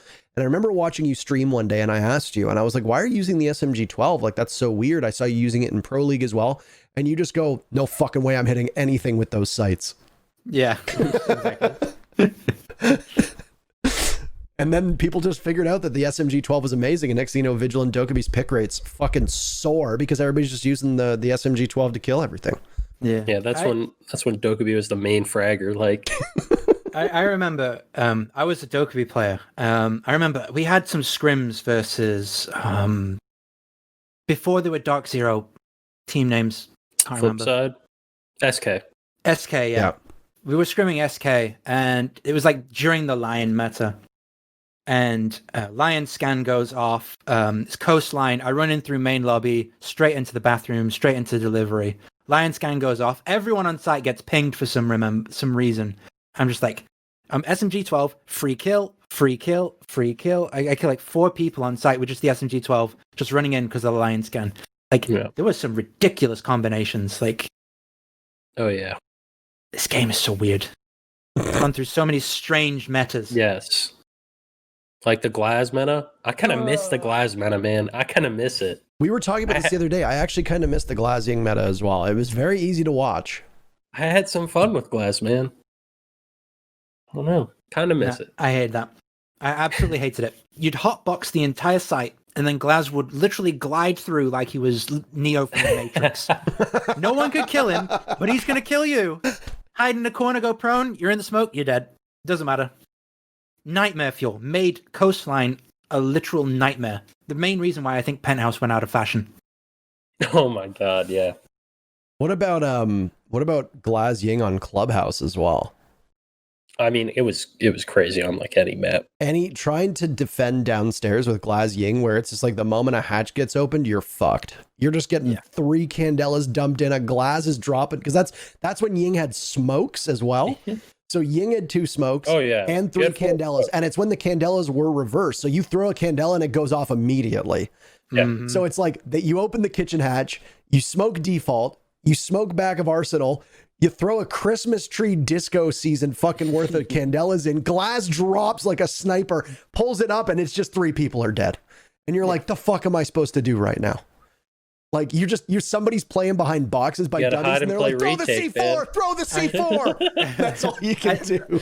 It's crazy because at that point in time, there was literally only 2 counters to Glazying, and that was to kill Glazying before they had a chance to execute, or you pray to Jesus that Nitro gets a triple kill. Yes, it was one or the other. Like, you either had to like counter smoke and hide and like throw C4s and stuff, and then like try to retake, which is, I don't know, good luck. On some sites, good luck. Or yeah, you had to play crazy aggressive and kill them early. Which, that was viable. You'd open up Consulate Garage, they'd smoke off between black and white, and then they'd smoke off like the front of the garage, and it's just like, nobody peek, we know he's out there. Oh yeah. You just know he's waiting. Oh yeah, you would just hear all the smokes bloom. You just pew, pew, pew. And like cafe, like on bar, you just hear them all pop, and you're like, "Glass is there, man. Don't peek. Stay down, boys." It's like the beginning scene of Saving Private Ryan when they land on the beach and the door comes down, and it's just like gunfire's just coming in. You're like, you just like look up. There's all smoke on the ridge. There's nothing you can do. But yeah. So after the Paris Major. Because we still have a lot to go. We still have to go through the trials and tribulations of Secret, and then you have to go through your Challenger League run, and then obviously moving to eUnited now. So after that, you just kind of soldier on. You miss out on Rio, kind of a bummer. Yeah. And then things kind of go a little south in season 9. So you go from missing out on the 6 Invitational by a single point. You go from missing out on Rio by a single point. Within the span, by the way, of 2 months of you winning DreamHack Valencia and finishing top 4 in the Paris Major, and then finishing 3rd, 1 point off of 6 Invitational in the next season finals, the season after that takes place from December to January, you end up 1 point off of dead last. What happened? I wish I knew. It's one of those weird phenomenons where you go through an extremely high, and then it's like the roller coaster just breaks, and you just fall off the ride. It's a weird phenomenon because it doesn't only happen once in my career with IDK Secret. It happens twice. It happens the next year too. And the way that I chalk it up is that we had an extremely high, and I think that blew out our confidence. That we felt like we were invincible, that we were going to beat everybody, when in reality, in the previous tournaments, we've always come in as the underdog. There's been very little pressure on us. Teams have always talked down to us. People who do predictions have always predicted us to lose. And there was never any pressure to perform. So when we went into those matches, it was literally always, all right, guys, no one gives a damn whether we win or lose, so let's just play. And we end up playing, we have fun, we have a laugh, we make jokes, and we end up winning. And eventually it gets to that point where everything builds up, and now, hey, maybe Team Secret's going to start winning a lot. Maybe they're actually really good. The pressure's building, and all of a sudden, like, you have all the commentators and the spectators and the people who do the analytics, like, hey, Team Secret, look out for those guys. They're going to bite your heads off. And then we turn out to be little chihuahuas. It's a weird phenomenon that literally happened twice. It blows my mind when I think about it. I just don't have a good answer. I mean, I think you described it well. I think that happens to any team. The thing is that like most of the other teams, I think that it's like evidently it hasn't happened like as drastically, I feel like, but like it's happened to any team that's like won, I think. Like G2 has fallen, right? Like from being like the clear-cut number 1, and then they had their period where they fall. They're recovering now, I think. Yeah. They're a different team now also. Yeah. But like I think that happens to any team. It happened to Empire. I mean, it happened to us on EG. It happens to anyone. I mean, you could even say it's happened to us on SSG now. Like, we're not in absolute top form where like we're clear-cut number 1 or something, you know? I don't think we were at Invitational anyways either. We won it, but I think it was close. So that's a bit different. But still, like I think that happens to any team with winning. I think it was a bit different in your guys' situation because of like you guys won minors, and then like the second time it happened that you're referencing as well, like you guys were in Challenger League when it happened, so it was kind of weird because like you guys won an event with like all these pro teams, and like everyone knew that you guys were good. Like no one like was like, oh no, they're just a Challenger League team. Like no one saw you guys as that, but you guys were in Challenger League, so it was a bit weird. So yeah, it's that weird phenomenon, and I think it happened like especially strangely with you guys because of like the situation you guys were in. But yeah, I think that's just kind of the struggles of a team, and just as teams go on, like as you do better, you have higher expectations of yourself, and then you get punished for it, and whatnot. Put more pressure on yourself. People aren't having as much fun because of it, so on and so forth. Yeah. I think it's also that people tend to have quite short memories, and they don't remember the days of EU being incomparable in terms of depth when you look at the other regions. Like, yeah, on the NA broadcast, we love to hype up how competitive North America is, and I do genuinely believe this is the most competitive that we've ever seen NA, top to bottom. But people also forget that there were years, 3.5 years, I would say, where Europe was the uncontested best region in the entire game. And it wasn't just one team. Everybody loves to kind of hand wave away the importance of EU and say, oh, well, it's just because G2 existed. If G2 doesn't exist, I think there's 3 other teams in that region that are capable of beating NA and beating LATAM. I know that Troy might disagree with me on this one, but I mean, go back and to me, the most competitive time we've ever seen Europe. I mean, the EUL casters are probably going to say now is probably the most competitive we've ever seen. I disagree. I think that season 11, the final season of ESL's tenure as tourney organizer, I think that is the most competitive that we've ever seen out of Europe. That's when I think you had 8 teams that could have all been spectacular. And if you remember that 4-way race to the wire for the spots in Tokonami, or for Sao Paulo, sorry, how close it came down, that the stats back that up. But the season in which you got relegated, season 9, to me, is the second most competitive season in any region ever. You look at the stats for that, and yeah, Empire and Lestream kind of ran away with it. But from G2 in 3rd all the way down to Navi in 8th, it's 21 to 11 points. There were no bad teams. And both you and Navi beat good teams along the way. Yeah. It was not a given that the good teams were going to do well and the bad teams were going to do poorly. That was an immensely competitive, very, very competitive season. And even the worst team, technically the worst spread, were you guys. And you went 61 rounds for, 86 rounds against. That's not as big of a gap as you would imagine from a team that finished second last. Yeah. It is significantly worse for a lot of teams, which leads me to believe that all of the games were close. Every single match was close. Every single game was close. There were few blowouts. So you end up getting relegated in, I would say, the second closest season that we've ever seen from any region, only eclipsed by season 11 in Europe. And you get relegated by Vitality, another really good team, for the record, who very obviously could have been in Pro League. If you were to expand to 10, I think you hold on to your spot. And then what happens right after that?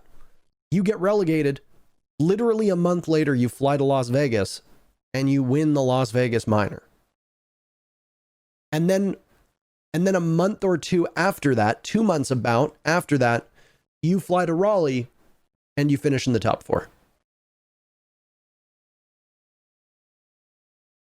So that's what I'm saying when I talk about how competitive EU is, because you win a couple freak matches, you lose a couple freak matches, that's your season. Yep. Everybody's going to have a bad game here or there. Everybody's going to have weird losses. Everybody's going to have weird wins where, 1 or 2 rounds go wrong. And with how close teams are, 1 or 2 rounds make a whole difference. Yeah. I mean, at the time, I think that was just when Stizzy decided that he was going to go pursue schooling, go back to school, get his degree and all that good stuff, which I think he's doing pretty well on. I've not spoken to him in a long time, unfortunately, but Leon has, and apparently he's doing quite well. We picked up Feral. Now Feral for the Allied Miner and for Rally was instrumental because he was the most crazy, wild, aggressive player I think I've ever played with. And he did it in a way that he would always communicate what he wanted to do, what the results he wanted to get, and how we can help him do it. And it would be it ranges from the smallest of things, just like jumping out a window, to the biggest, like, hey guys, it's coastline. They're defending kitchen. No one's in kitchen. The guy in Sunbar's distracted. If we all just jump in through this window in kitchen, we can win the round. So, all right, let's do it. And we do it. And we win the round. He brought that wild, unpredictable aggression that really gave us a massive advantage over all of the other teams. Because, like, at the time, like, I was doing most of the IGLing with Leon. But with Feral on board, we now have this, like, three-way IGLing experience where I'm much more, like, grand strategy-based. Leon does a bit of micromanagement in the rounds. But then you have Feral that just is the wild card caller. And he gave us a ridiculous amount of firepower because the dude himself was nutty. He could really aim. But not even just in game, in that whole... God, one of the most impressive flameouts I've ever seen on Twitter. We'll get to that in a minute. You sad little man. I mean, his wildcard stuff just made us unpredictable. Like, as random rounds, he's like, all right, guys, we can rush. And I always trust his call because he wouldn't call it otherwise. And that just carried us hard. That really did get us some rounds on the board. He was a very, very influential player. And I'm really sad that he's retired and he's done. You made a couple roster moves, actually. I mean, you dropped Lackey for, was it Vonkers? Technically replaced him directly. Yeah. And then, Feral replaced Stiz. And yes. I mean, it is kind of weird that most of the players that you dropped just left. It was like the last stop was Team Secret, you know, and then after that they were gone, and you know the two sole in-game survivors, I guess technically right now, are Alems on BDS and Leon on Rogue. Fonkers is still playing. He was playing on the old Sisu roster that just disbanded, right? No, he's on M&M, right? M&M. Okay. It is very challenging for me to keep track of all the EUCL stuff while trying to keep an eye on the... I don't blame you. Trying to keep an eye on the NACL stuff too. It's insane. But you definitely had a very interesting team, and you know, I always kind of... Secret for me was, it was very hard to do research on you because you would be online very inconsistent, and then at LAN you'd always win, or at least win enough. And it's like, okay, well, you've got, you know, how do I contextualize casting Team Secret? Well, there's an unpredictability to the way that you play. There always has been. You know, I remember one of the first matches when you were back on Snook and Nose, and I remember on Coastline, the first time I'd ever seen it, back when teams used to play Penthouse Theater, Hibana would vault into VIP and would X-Kairos the wall into the back of Penthouse. Well, you would play as Pulse underneath, and you shot out the floorboards, and then inside a kitchen, you'd shoot the X-Kairos from down below. And then once that was done, you'd like swing up cool vibe stairs and as quickly as you can to contest. And I'm like, this guy's a maniac. You know, and your teams have always been hard to cast from that angle, but always fun to cast because shit just happens and you're like, there's obviously a very deep strategy here. Yeah. And we can't pick up on it right away because there's a lot of moving parts that aren't seen from the spectator. And then obviously you pick up Leon, and Leon is just a fucking maniac. And then you pick up Feral, and Feral's a fucking maniac, and Fonkers is a fucking maniac. And it's like, you've got this team that is the in-game Rainbow Six equivalent of a bag of feral mongooses trying to fight their way out. And it's always fun to watch. Obviously it leads itself to unpredictability, but I would try to do research before events on you guys, and it would be like, okay, well, you know, they struggled. They beat G2 twice in season 9, but then they lost to Mouse Sports or some dumb shit like that. And it's like, I don't understand. And then, but then they just go to LAN events and they just win. So I could always just kind of fall back on when things started to go south. The panic button I could always hit as a caster was like, oh, it's LAN. They're doing well. This is why it's working. You know, like, I can explain why. Please do.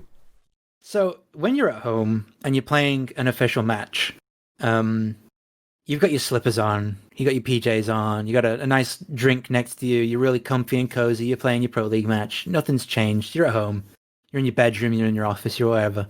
When you get to LAN, you're in a hotel room, you're there to play, you wake up early every day because you're demanded to wake up early every day if you want to get your practice in. You're there to play, not to explore. You are there as a player. And when you are playing on that stage, the nerves and the pressure really does build up. And I've always touted that the team that wins is the team that has the players that do things that make people win, if that weirdly makes sense. So that's risk-taking, that's being unpredictable, that's making the plays that you need to make to win. When you're at home, you're cozy, everybody is in that mindset. You know, there aren't any external pressures on you other than you're there to play the game. You finish the game, you go to your kitchen, shove some food in the oven, whatever. But a LAN event, you're on a stage, you're in front of people, there's tens of thousands or hundreds of thousands in some cases watching online. If your playstyle isn't that unpredictable thing, then when you're on that stage, you are less likely to do it because you don't want to be the reason why your team loses. But if your playstyle is that unpredictable wildcard type crap, online, yeah, sure, teams can fight against it. Sometimes it's unpredictable. But on LAN, people don't expect it. And it's extremely successful if you've mastered it. So it is very much a LAN play style. That's why it does work really well at a LAN event. Mr. Nadian, Mr. Big Bad Nadian. I agree. Would you agree? Being unpredictable at a LAN is strong. Something I've always thought has set the reason I thought we were as good as we were on EG and G2 had the runs is because we would change how we would play maps throughout the event. We wouldn't play the map the same way throughout the event sometimes, or even on SSG we did the same thing where we would have two different ways we would play a map at Invitational and stuff like that, just to mix things up because being maybe not to the same extent as Secret, we weren't fucking crazy making not the same kind of crazy plays, but still unpredictability is it's even more effective on LAN for sure. I think. I mean, it's always effective regardless, I think, but people definitely don't handle it as well on LAN, and I think there's definitely teams out there that become more predictable at a LAN event and don't handle unpredictability as well because of it. So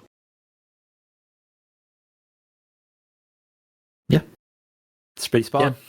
Yeah, I agree with it. It's seems pretty accurate to me.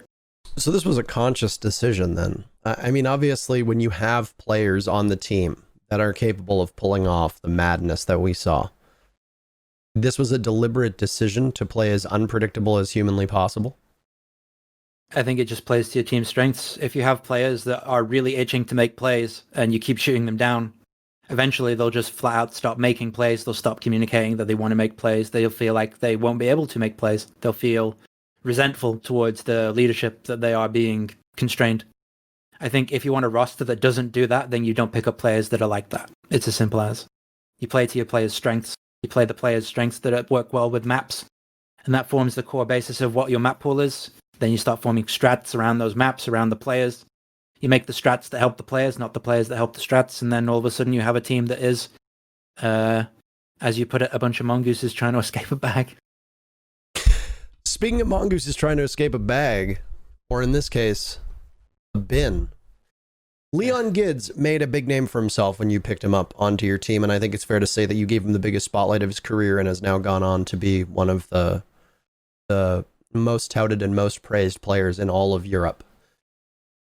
For the people that didn't really follow his story, what did you see in him when you took a chance on him, bringing him to that level? We needed a gunner. We needed a young gunner, to be more specific. Leon had just turned 18, I believe. Farrell recommended him because he was our coach at the time. And I remember very vividly, we're playing Oregon. This is when, it was secretly renewals and all that. And Leon's biggest weakness when he first was picked up is that he'd peek everything. The best idea, the worst idea, it could be the dumbest idea. He'd peek everything. And I very, very vividly remember secretly in his very Swedish accent saying, Leon, stop fucking peeking everything. And I can just hear the Swedish in it too. Yeah. Just, oh my God. Yeah. And it was literally the biggest part about tuning Leon to a professional mindset was getting into his brain when he should and when he shouldn't peak. And very slowly over time, we managed to drill that into him. We managed to keep his aggressive edge, but damn, he got very, very good at being our entry. Very good. That was a problem that Nick's had as well. And I mean, I think Troy can probably attest to that just because you played against him. But I mean, I remember Nick's got brought up from, God, he was like tier 3. He was playing on Polar Ace or something like that. He got brought up to play on that Flipside roster, SK roster, and everybody was kind of confused. And I just remember he was playing like Echo, and he was just swinging. And it's like, dude, what the fuck are you doing?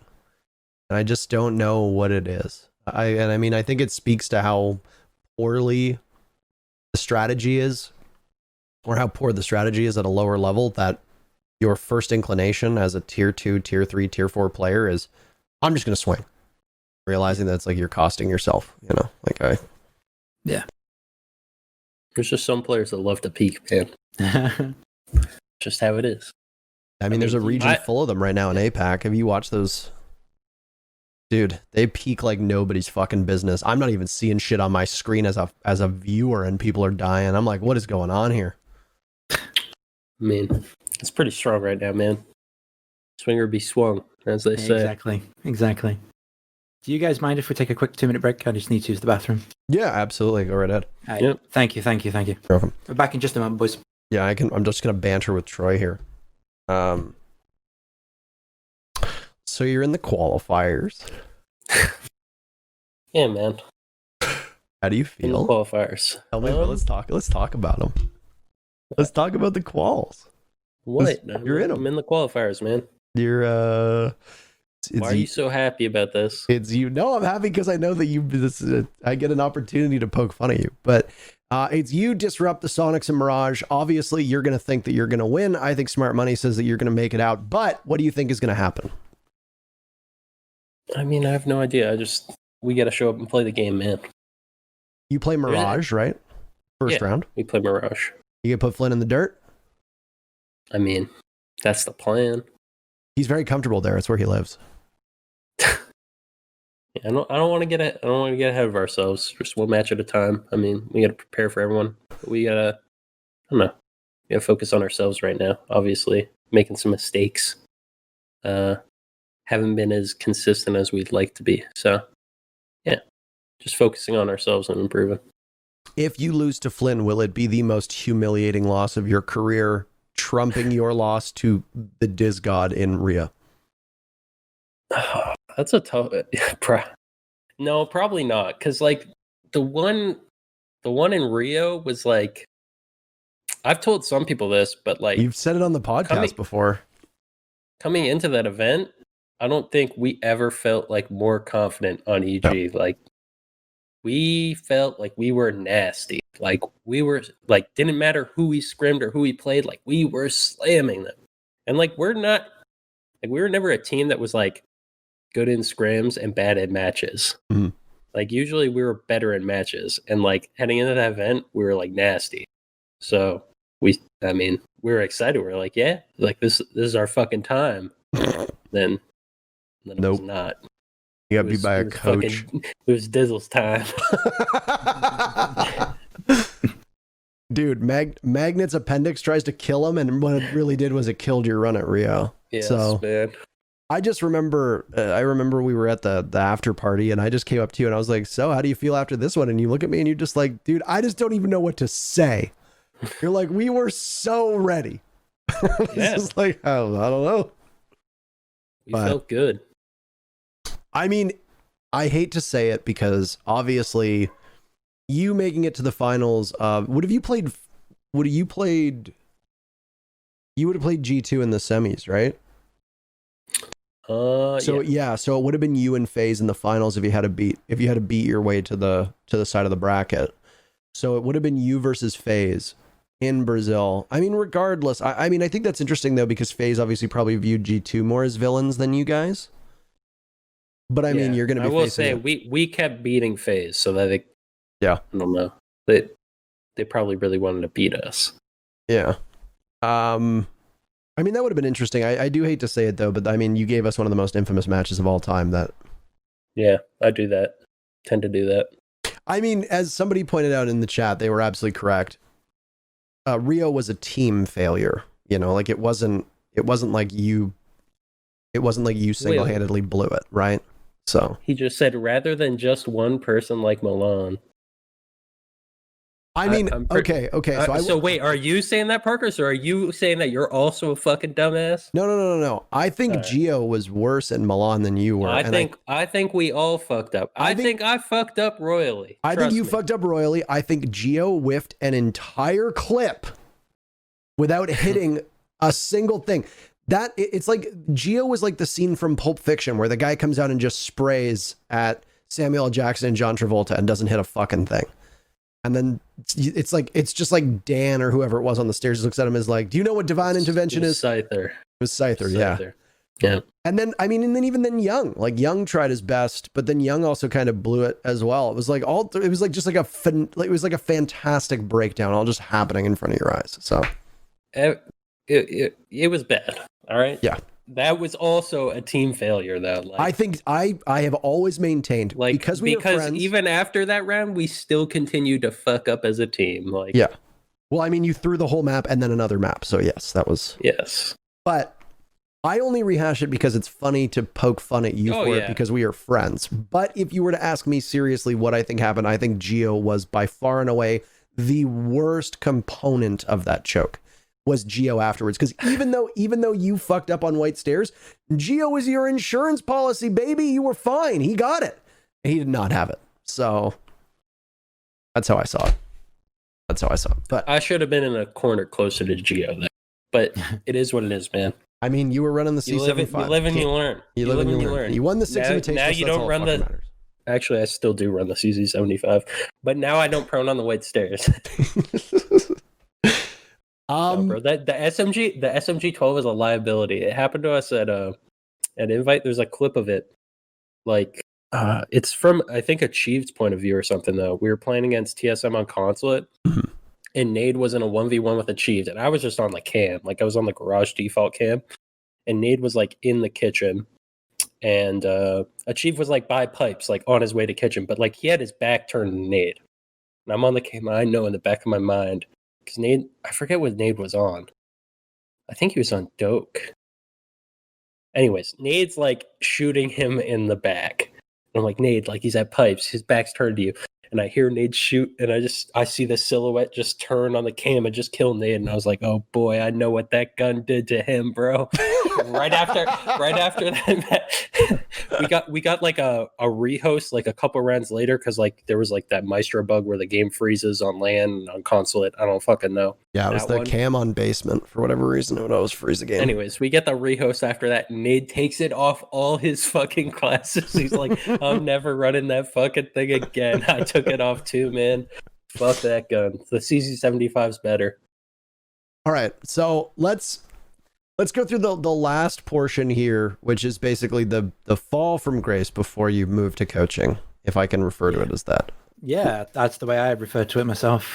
And you know, you escape the major in Raleigh, and everybody's like, wow, they did really, really well. You know, you go to OGA Pit and you don't have the best run at OGA Pit. You know, you go through Challenger League,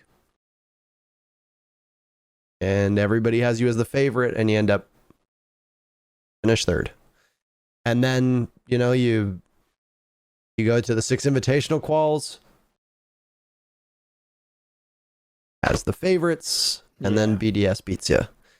And then a lot of people thought, okay, well, you're going to get the invite. I personally did not think that you deserved it, but a lot of people were saying that you did. You don't get that either. And then eventually you go into Challenger League, and it gets even worse. You finish in 5th, which means that you don't even keep your spot in Challenger League. You have to requalify. What do you suspect from the Raleigh Major, where you finish in the top 4, to the start of this year, what do you think, if you can do a post-mortem from September of 2019 till about April of this year, what the hell went wrong? I have dissected this a million times. I have talked about this before. Now, I will preemptively say that I don't have any... Well, I don't feel any kind of negative emotions towards LMs. But after Rally, after we lost versus Empire, we were really happy. We huddled up after that loss. We were like, damn, we did a damn good job of this event. We made Empire struggle in some ways against us. It was 7-4, 7-5, 7-3, by the way, for those 3 maps, which is pretty fucking close. Yeah. And afterwards, it's all right, guys, let's go into Challenge League. Let's do our best, and let's just take it from there. Now, this time, BDS forms. Now, BDS, at this point, they wanted LM. They really wanted LM. And they messaged LM like, hey, LM, do you want to come join our Challenge League team? He's like, no, I'm good. And unfortunately, they kept asking him every week. And we play the first game of Challenge League, and I think it's against Forza? It is against Diffuse Kids. Diffuse Kids. They ask him after that. Then we play Forza. Which you lost, by the way. You lost both of those. Yeah. This is, we're talking season 11, right? The Challenge League season just after Rally. Oh, okay, yeah, sorry. Then that was, okay, yeah, let me pull up that one. I should do this too. Yeah, you played, why is it not showing? They didn't keep track of them for some reason. They only showed the recently. That's weird as hell. I don't know why Liquipedia only has... Oh, no, okay, here we go. Yeah, you played Fours. You played Fours the first day. Yeah. And then the second day you played Orglos. Sorry, I was looking at season 11. Yeah. Trying to find the... Yeah. You have to click on the regular season tab for some reason. I don't know, but Liquipedia doesn't have it.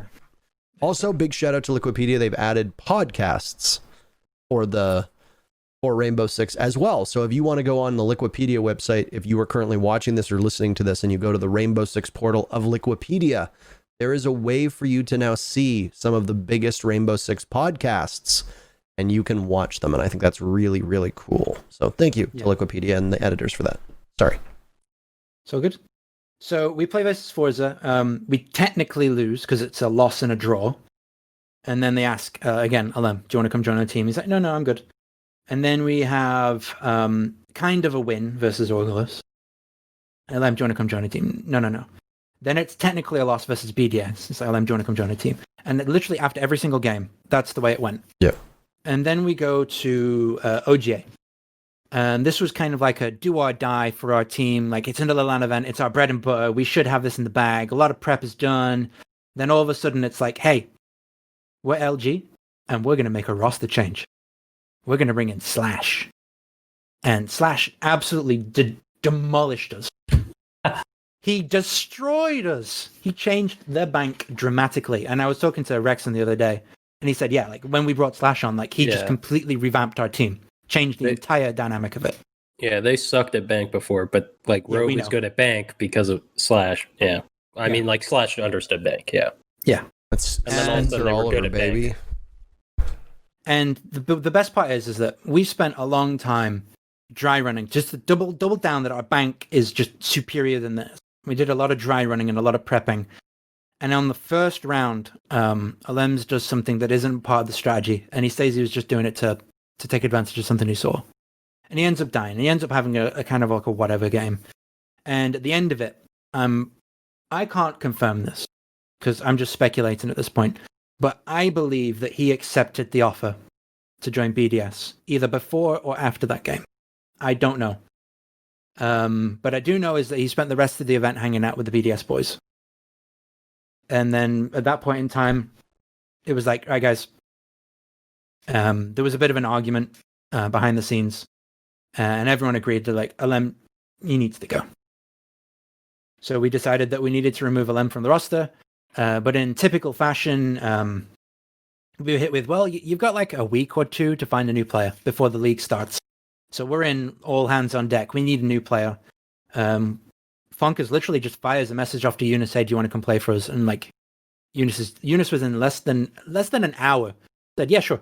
Fuck it, let's go. And that's literally how Eunice joined the team. It was just a DM on Twitter that he said, yeah, sure. Dude, I fucking love Jonas. I love him to death.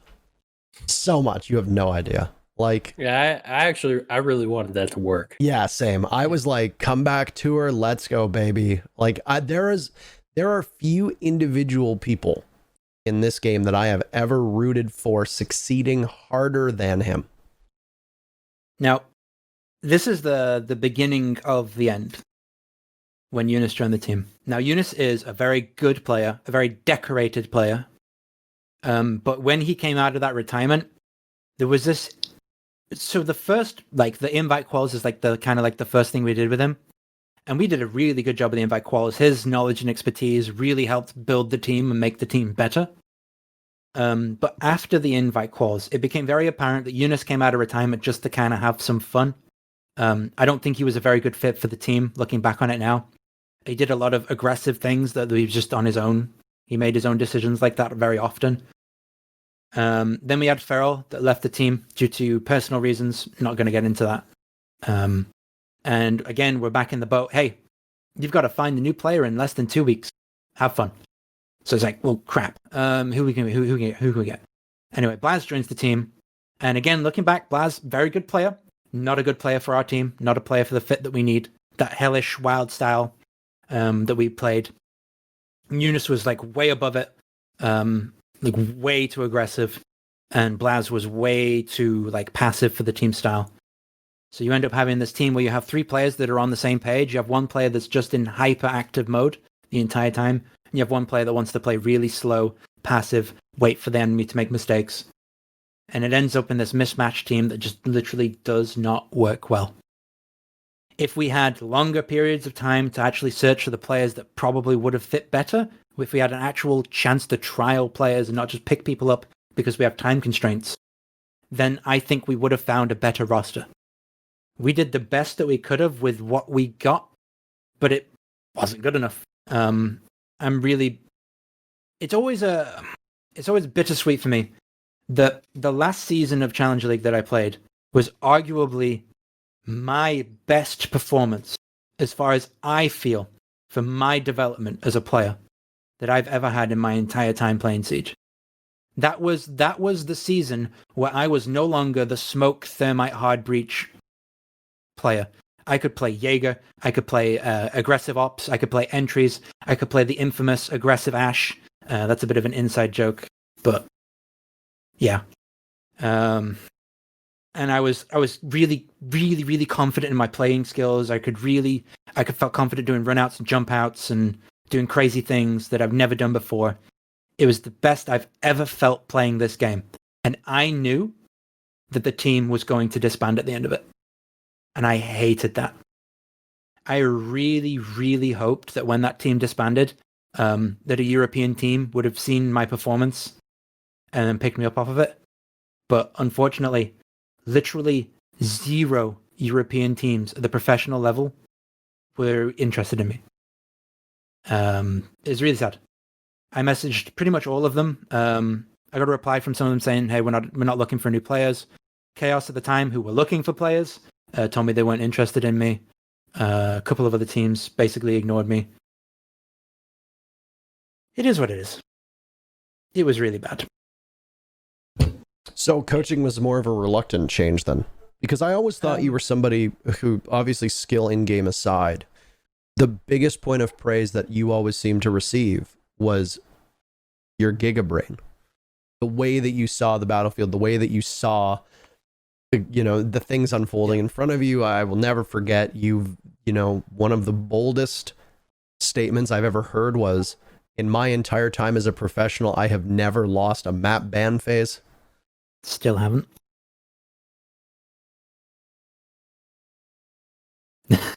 I remember you making that claim. I was like, that's bold.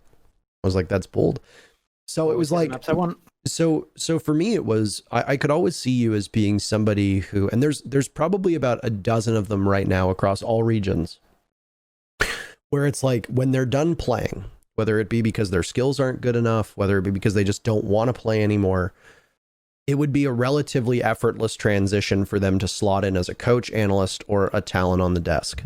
Yes. And I wonder if that was it. I mean, through all of the tribulations you went through, you literally went through ups and downs by the month. If it ever occurred to you, fuck it, I don't want to play anymore. Maybe it's easier to be a coach. Maybe I'll try my hand at casting. Maybe I'll go be an analyst, and because there are people who can make the same amount of money as a coach and work significantly less and have a much easier job. I mean, we got lots of coaches who steal checks. I don't think you would be, but I think it would be, to a certain extent, the stresses and pressures on you would be different than those as a player in an IGL. Did you ever think to yourself at any point, like, I have a way out and I can go to do something else if playing doesn't work out, if I don't want to play anymore?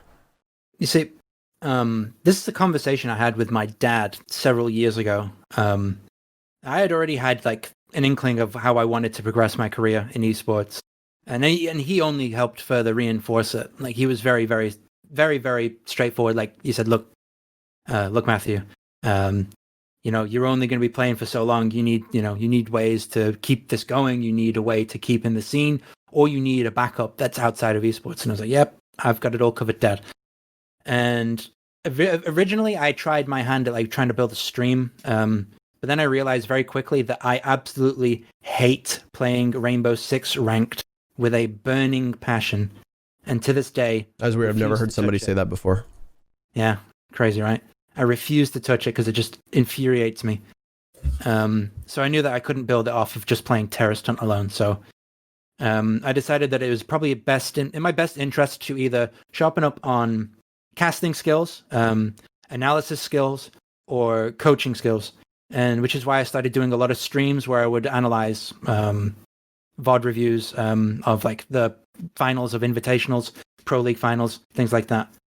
And I spent a lot of time thinking about it, and that actually helped me as an in-game leader. It helped me as a player quite a lot as well. But it gave me an out at the end of it. I knew that when that team disbanded, I hoped for a player position, but I knew that I knew that I could be an analyst or a coach, and I did have not necessarily an easy way into casting, but I think I could have had a way into casting as well if I wanted it to. But it wouldn't have been any big time leagues or anything like that. I think your role, and I mean, I don't know if you were to ever get into casting what you would want to do. I think you on a desk would be exceptional. One of Emzo's strengths on the desk was the way that he did the telestrator. Yeah. You are equipped with a British accent, which is the S tier of accents when it comes to casting. It doesn't matter how good. I could be the best caster in the world. You know what I can never have? An authentic British accent. So it doesn't fucking matter. I'm never going to be at the top level because I don't sound like that. So you've already got that going for you. And I think that, I think you're the type of person who, with the way that a desk is structured, if you have somebody who's a clown and is outlandish, you always need a focal point to kind of bring the desk back on that can engage in humor and wit, but still just actually provide substance, because substance on the desk is really not that much of a requirement, but boy, could you bring it. And I mean, I've sneakily watched a lot of your VOD reviews where it's like, I haven't said anything. I've just kind of sat there and had it on another monitor or been doing something else. And it's like, fuck, it's good. It's very good. You and Reaper are to me two of the people who I could watch any content that either of you put out about the strategy and the depths of this game. So if coaching doesn't work out, I'm always recruiting. I'm always recruiting for talent, but it's nice to have you around as a coach, and I'm sure eUnited is happy about that as well. So do you think, only question, obviously, with Chaos getting relegated, if you had been picked up by that team and that team got relegated with you on it, do you think that would have been the most poetic ending to your playing career of all time? Oh yeah, that would have been one hell of a storyline, to say the least. Damn, I've never really thought of it like that. Yeah, that'd be that'd be a situation that I would absolutely hate to be in. Yeah. But at the same time, I do feel like if they did just take interest in me, I knew that they removed secretly because they wanted to shake up the way that the team was being IGL'd. And I am an IGL myself, so I would have liked to have thought that I could have maybe saved them from relegation, but it's all hindsight stuff, and we'd never truly know what would have happened. And I tend not to try and dwell on those kinds of things.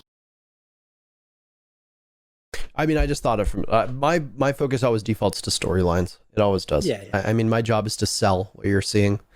Exactly. You're already watching it on the screen. You know, the things I'm saying and the action I'm translating is really secondary to the narrative that a match has, and you know, it's something that I've always kind of focused more on as a caster, is selling the story and the importance and the weight of the matchup and contextualizing rounds and things like that, and weird little tidbits, like for those people that aren't familiar with playing Ducks and the changes that were made, and then IDK versus Snook and Nose splitting ways and blah, blah, blah, you know? So I think that would have been a fascinating end. I mean, obviously for me, it's very easy to see that because you obviously are like, fuck that, I don't want my playing career to end. But Yeah. from a storyline, it's like, that's great. So now you spend some time kind of in the woods before getting picked up by eUnited. Was this a conversation where you were reached out to, or you reached out to them? They reached out to me.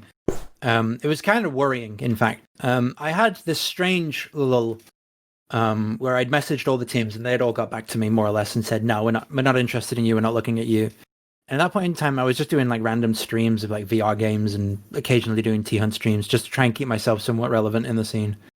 And then there was just this one weekend where I had this influx of interest from like lower tier 3 teams, some lower Challenger League teams, and then a bunch of NA teams like, hey, we need an analyst, or hey, we need a coach.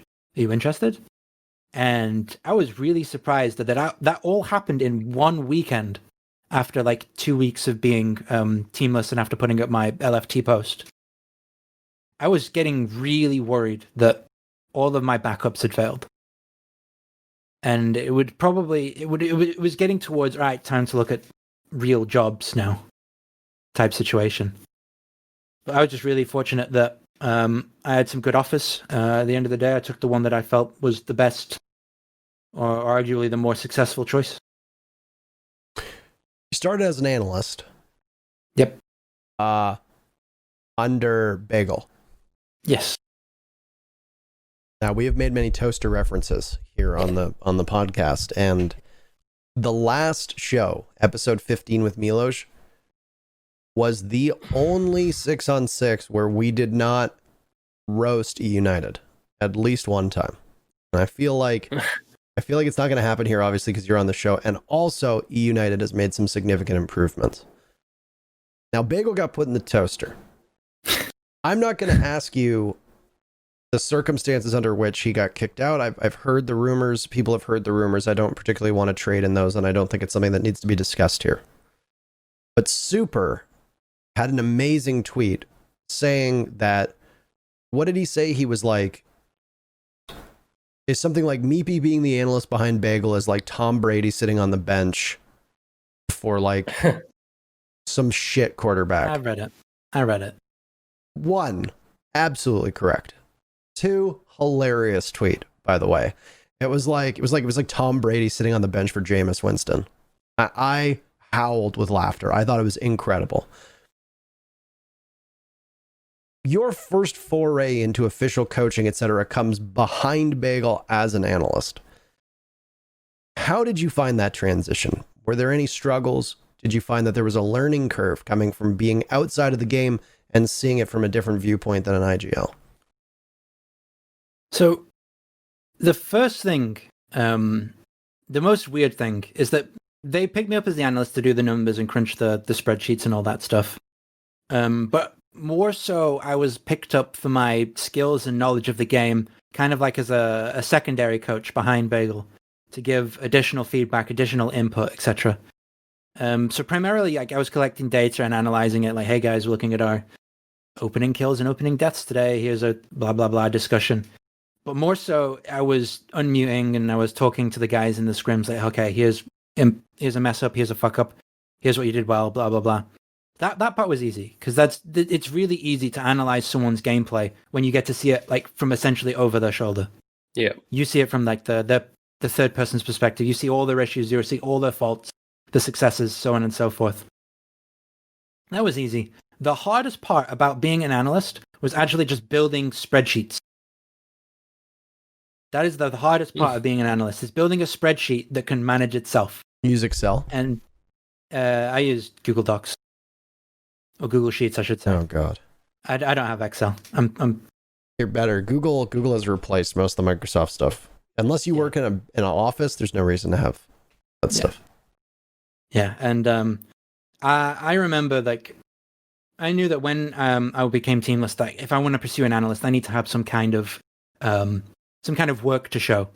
So I took the Challenger League season that we just played in, got all the stats for that in a spreadsheet, and built like a fully modular spreadsheet that like has drop-down boxes, and you can look at all the different stats for all the different teams and crap like that. It took me a week to build that thing of non-stop typing away in formula boxes. That was the hardest thing about it all. Because after it was all done, after all the formulas were sorted out, after all the sheets were correctly inputted, you just have to press some buttons and it does the rest for you. Building that was a pain in the ass. And I have nothing but absolute respect to analysts, and even more so to Drew, who's been doing this for 3 years. His spreadsheets are better than mine, because obviously he's been doing it for a lot longer than me. And his work versus my work is night and day difference. So it's definitely better that I am a coach now than an analyst. That's Drew Spark, for the record, for those that don't know, was announced 2 weeks ago, 3 weeks ago as your new analyst. Yeah. About a month ago. Yeah. Yeah, you gotta love the numbers if you want to be an analyst. I see the shit Luke does, and I was gonna say Luke loves the numbers. Luke loves the numbers. I don't. I wouldn't want to do that. I'd want to be a coach if I had the choice. I mean, obviously, I want to play, but yeah. Yeah. I mean, in the past, before I was in Siege, in the previous jobs that I've worked, they all involved Excel. So it's not like I'm bad at Excel. I'd consider myself to be pretty decent, just a bit outdated. So building those spreadsheets, I knew what I was doing. It just took time. Yeah, it's just it's just sleepless nights. My girlfriend was getting really pissed off at me because I'd go to bed. This is before I was on an NA team. I'd go to bed at 5 a.m. after working on a spreadsheet for 6 or 7 hours. And then I'd lie there thinking about a problem. And then I'd lie there for an hour and I'd just get out of bed, walk to my computer, turn it back on, solve the problem, then go back to bed. In the process, waking up my girlfriend. And she'd get pissed off at me. And I'd do that every night for a week. That is the hard life of building a working spreadsheet for the entire, for just analyzing, that's not even analyzing scrims, that's just analyzing a league. And you're analyzing your scrims, there's just so many variables that you have to put in. That's another spreadsheet nightmare to build, but I got that built. I talk about this story. I've mentioned it a couple times on the show, but I bring it up again because there could be a lack of overlap with the people who watch these. But when Shas got kicked out of his room at SI because Fabian's girlfriend showed up, Shas came and stayed with me because I had, for some reason, they gave me a room with 2 queen beds, and I mean, the one queen bed was literally just sitting in my room. So Shaz took the other bed, and I mean, I think it was right before their final match. So I saw all of his prep work the night before. He has duotangs and binders for every team that's at the event. Every single team. Every team has a binder. He has like a big gym bag, like this big black gym bag with all the binders in it of all the teams, with stats on them, strats on them, G2 strats, what the teams do, common patterns, drone spots, they're the stats behind how often they run operators, how often they run operators on certain maps, the maps they ban, the maps they ban against which types of teams. And I was just looking at all this and I was like, I couldn't even begin to imagine how much time this took. And that was all just SI prep. That's not even just usual shit. And I just looked at all this and I was like, dude, I could never do this job. And then Tom's like, oh, I like it. It's rewarding. And I'm just like, no way. Dude, no way. Yeah, I know, Leon. He barely sleeps. He puts on a podcast at 4 a.m. and he would be up before I'd be up. And I don't get it. It was so weird, man. It blew my mind. But I have respect for you, and I have respect for Drew for doing that. Now you're coach. And was it frustrating not being the main coach watching eUnited play the way they were playing? It's interesting for stage 1 versus stage 2. It's two completely different teams. Mm-hmm. And the issue with stage 1 eUnited was what I would have considered like confusion in identity. You have Bagel and myself, who are coaching the team. We're doing the prep. I've posted about this before. We do the prep. We do all the VOD reviews. We get everything ready. The map bans, the map operator bans, so on and so forth. Review the strats, practice new strats, all that stuff. Get ready. Give little sheets of paper to the guys. Right, here's what's going to happen. Game day. None of it gets done. So you have players that are like, well, we've done all the prep, we've done all the strats. Why aren't we following the plan? And the issue is that just the way that now I think Call Out, great guy, very dedicated, very focused, hard worker. I just think the way that he wanted to lead the team versus the way that we wanted to coach the team butted heads, and he would more often choose his own way of doing things versus what we had prepped and planned. Do you mind expanding on that? Because Call Out took a lot of shit. He took a lot of heat, and nobody ever from eUnited ever seemed to. All we'd hear was he's such a good IGL. It was never seemingly expanded on, and it was never described as to why his IGLing was so good. I'd like your perspective if you're willing to share it. He was a very good IGL because he was very, very talkative and directive. He'd tell players where to go, what to do, and when to do it. He was very good at putting people in positions and making plays happen. But the problem is that was all good and well for scrims, but then when we do all this prep and practice and stuff for actual game days, he wouldn't really go off of what the plan was because he didn't really feel like what we had prepped or planned was what he would wanted to try and execute. And I would argue that the way that he wanted to lead the team wasn't very good for the meta that we are in currently. I think he was trying to move the team around like it was like the old Obey roster before it became what it is now. And because what it is now is different to what it is then, the way that he wanted to do it just wasn't working. And we were I wouldn't say constantly. We were trying and nudge him out of his mindset. Like, hey, this is the way that we see the game. It would probably be in our best interest to move it this way. He is a good. There's a couple of hills that I'll happily die on. One of them is that Call Out knows how to IGL. I just think that his reasonings for the way he wants to do things wasn't productive for the players that were on the roster. You look at Ape's they did pretty damn well. They knocked out the Last Dance. Exactly. They are a good team. It is a shame that we're not going to get to see them for a while. But he is having much more success with essentially a new roster, a new lineup, than he had with our roster. I think it's more a mismatch of the way that the coaches wanted to lead, the way that he wanted to lead, and the players that he had. All three kind of conflicted, and it left myself and Bagel frustrated. It left the players confused, and it left him looking bad, essentially. He made good performance. He had a good, decent performance. He was improving as far as his KD and stats go. He wasn't like the weak link of the team, per se. We discussed the weak link of the team, and I think Troy and I both agreed that it was for the tail end before their departure. It was probably Forest. I just thought it was the team as a whole. Like, I thought it was like how they played the game as a team. That's right. What I thought.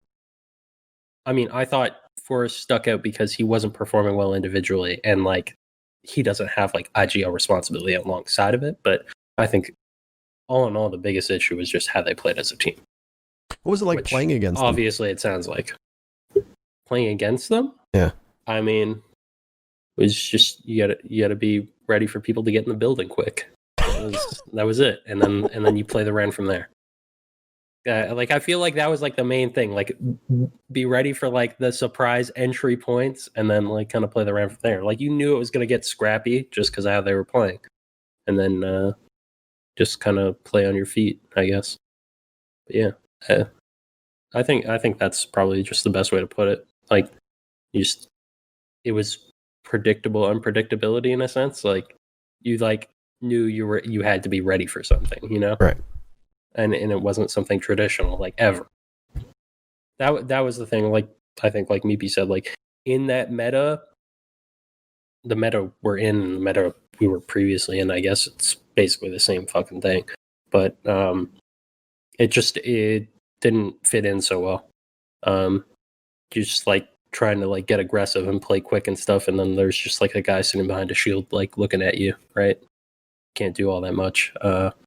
So yeah, I think it was just like meepeY said, differing ideas, and that makes sense, I think. When you picked up Rexon and Kansan, you brought in somebody who had good matches, but I think the chief criticism against Rexon was that he was too reliant on a couple operators, and if he didn't excel on those roles, or they got target banned, or he had an off day, he couldn't make up for that. Now, he seems to have gotten quite a bit of new life on your team. You picked up Kansan, a pretty controversial figure, who earned some very nice compliments from the SSG boys after their match.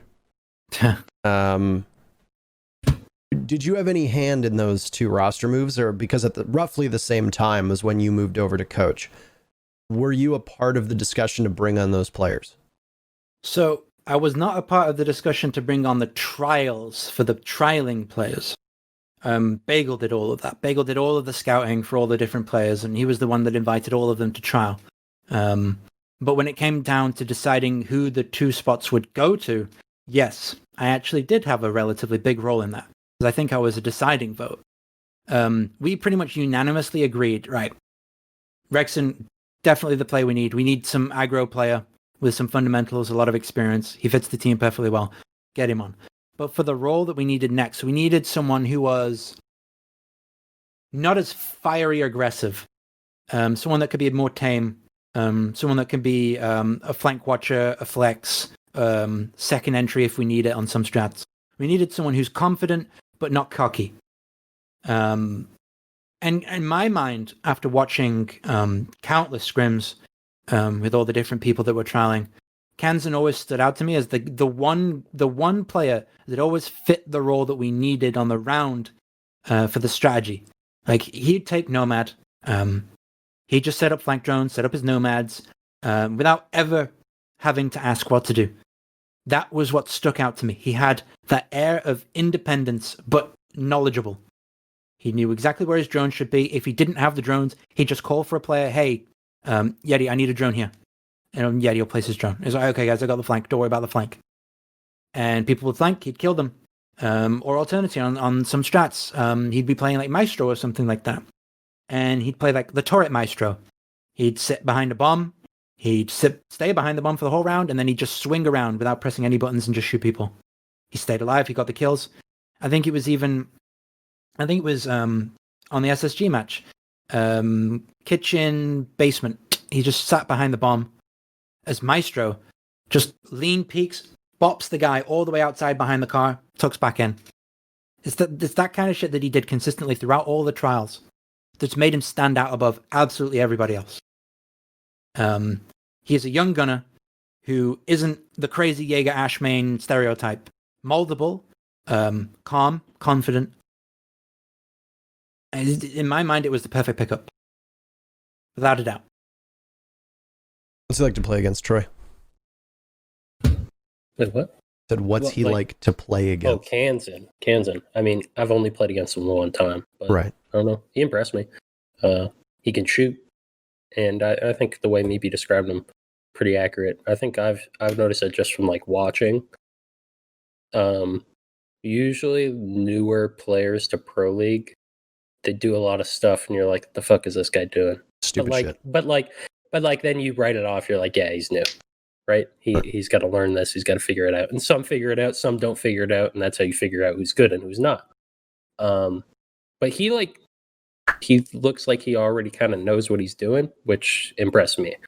And I think the way meepeY just described him, I mean, that makes sense, because yeah, he seems to have pretty sound decision making. Like, I don't see him taking like an absurd risk and I'm like, this guy's trolling, right? Like, it doesn't seem to be happening. So yeah, he's impressed me. That was the thing that I noticed the most about Kansan was, I mean, naturally, I started to hear rumblings that he was going to get picked up about, I want to say a couple weeks before it was announced, and I didn't really know much about him. And when I looked into it, all the info I got was basically just like, oh, he leaked VODs. Oh, he tried to sell VODs for, tryouts on pro teams. And, that's a hell of an albatross to have around your neck. Let's be honest. And, people's careers don't survive that often. I think it speaks to his talent that he was able to overcome that. Either that, or it speaks to eUnited's desperation to pick up a player that can do that regardless of what comes with it. But when I watched him play, the cafe match was the one that really jumped into my mind, because it wasn't just his aim that I was impressed with. It was his patience and his game sense. You're right. You get a lot of young kids that come in here and they're swinging and they've got all this hubris and they think they're invincible. And, they're used to just swinging corners with relatively low recoil guns and just doming kids in tier 2, tier 3 leagues. You try to do that in pro league, you're going to get fried. And it happens. And Kansan was very smart about how he was taking engagements. And he played off of eUnited well. And obviously that tied into the fact that eUnited had seemingly ditched their whole, hey, let's just have everybody kind of play, what was it called? Like Iron Man, where somebody like runs in and then you have like another person run in right after and you just keep going. Like eUnited was playing to the meta. They were playing really well. And he impressed me. Really, he really, really did. I interviewed him for Retake and he was quiet. He was kind of shy, but he seems to have an air of confidence about him. And I think with somebody like yourself, meepeY, with all the experience you have, being in somewhat of a mentor role, as coaches do tend to be, I think that's going to be extremely beneficial for, I think, the whole team, frankly, but especially somebody like him. Yeah. And I don't know if you've noticed any significant changes over the last couple of weeks with his style of play. I think more so than anything, like he's at the team house with the boys. As you put it, he's quite a shy guy. But he's really starting to come out of his shell, and he's really starting to become friends with the guys. Like it's not just more like a business decision now. Like they're really bonding. They're really getting along well. They're playing games outside of Siege together, and that to me is always a really good sign that people are getting along well. It's that you play other games together.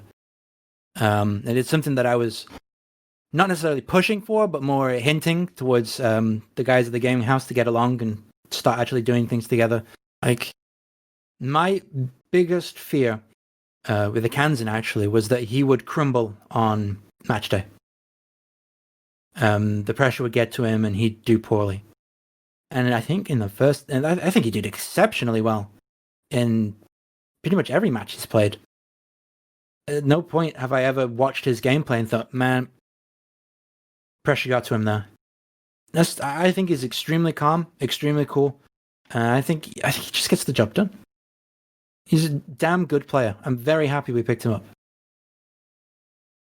I'm happy as well. I mean, as much as I like to make fun of eUnited, and damn, it really does leave a hole in this show, to be honest. But I'm glad that you are all. I'm glad that you were all doing well. I mean that as a joke, by the way. eUnited was actually in here earlier. They're probably still lurking. Yeah, and I don't think I've directly interacted with any of the people who work for the org, but I've interacted with them on Twitter, and it's always been a good time. But I mean, the person who runs your social media usually isn't the same person who's managing teams and stuff like that. But Burns is still in here. Burns wanted a shout out, so you've got it. You've got it, Burns. You said it. You said it in response to the announcement. You're like, I need at least a couple shout outs, so there you go. You got the shout out. Congrats. How have you liked coaching? I mean, I guess that's the big question. Yeah. Have you been enjoying it? With the exception, obviously, being the spreadsheets, which were annoying at the start and having to do the nitty gritty work. Do you like it more than you thought you would? Yes. Coaching is really interesting, actually. Because I think Rexon put it pretty well. In Rexon's mind, he doesn't think that Rexon believes that the only people that can coach are people that have had a lifelong experience or have played the game in question for a long period of time, and are usually older than most of the team. And I think you hit the nail on the head with that one, because I don't think I could be a good coach if I hadn't have gone through everything that I went through with IDK, with Snook and Nose, with playing Ducks. I don't think I would be a good coach if I hadn't experienced something in my life. And now that I'm here, now that I'm like basically like a figurehead for these guys, it's interesting. It really is, because they really do respect and listen to what you say. And when you talk to them about an issue, it could be gameplay, it could be social, it could be interaction based, and they really listen, and they really like come out the other end with like, yeah, this all makes sense now. Everything's all good. We're going to improve on this. And then you actually see the improvements on it the next day, in the next scrim, or wherever it is. It's extremely rewarding. When you tell a player, like, hey, you play this position a little bit too aggressive. Remember, your role here is just to survive and be an annoyance, put pressure, don't die. And then the next day, they do it. Damn, that's a good feeling. You watch the perspective, you see them not peek, you see them stay alive. They kill the time on the round and you win by just like a timeout. Damn, that's a fucking good feeling. I like seeing progress, and being a coach, you don't get to see it just in yourself, you see it in 5 people. And I love that. I really do. Hear that, Troy? Yeah, I heard that. You might actually enjoy the transition when you retire. I know I love coaching. I mean, like I know I'd love coaching. I'm confident if that's to happen. So obviously the team has made some changes.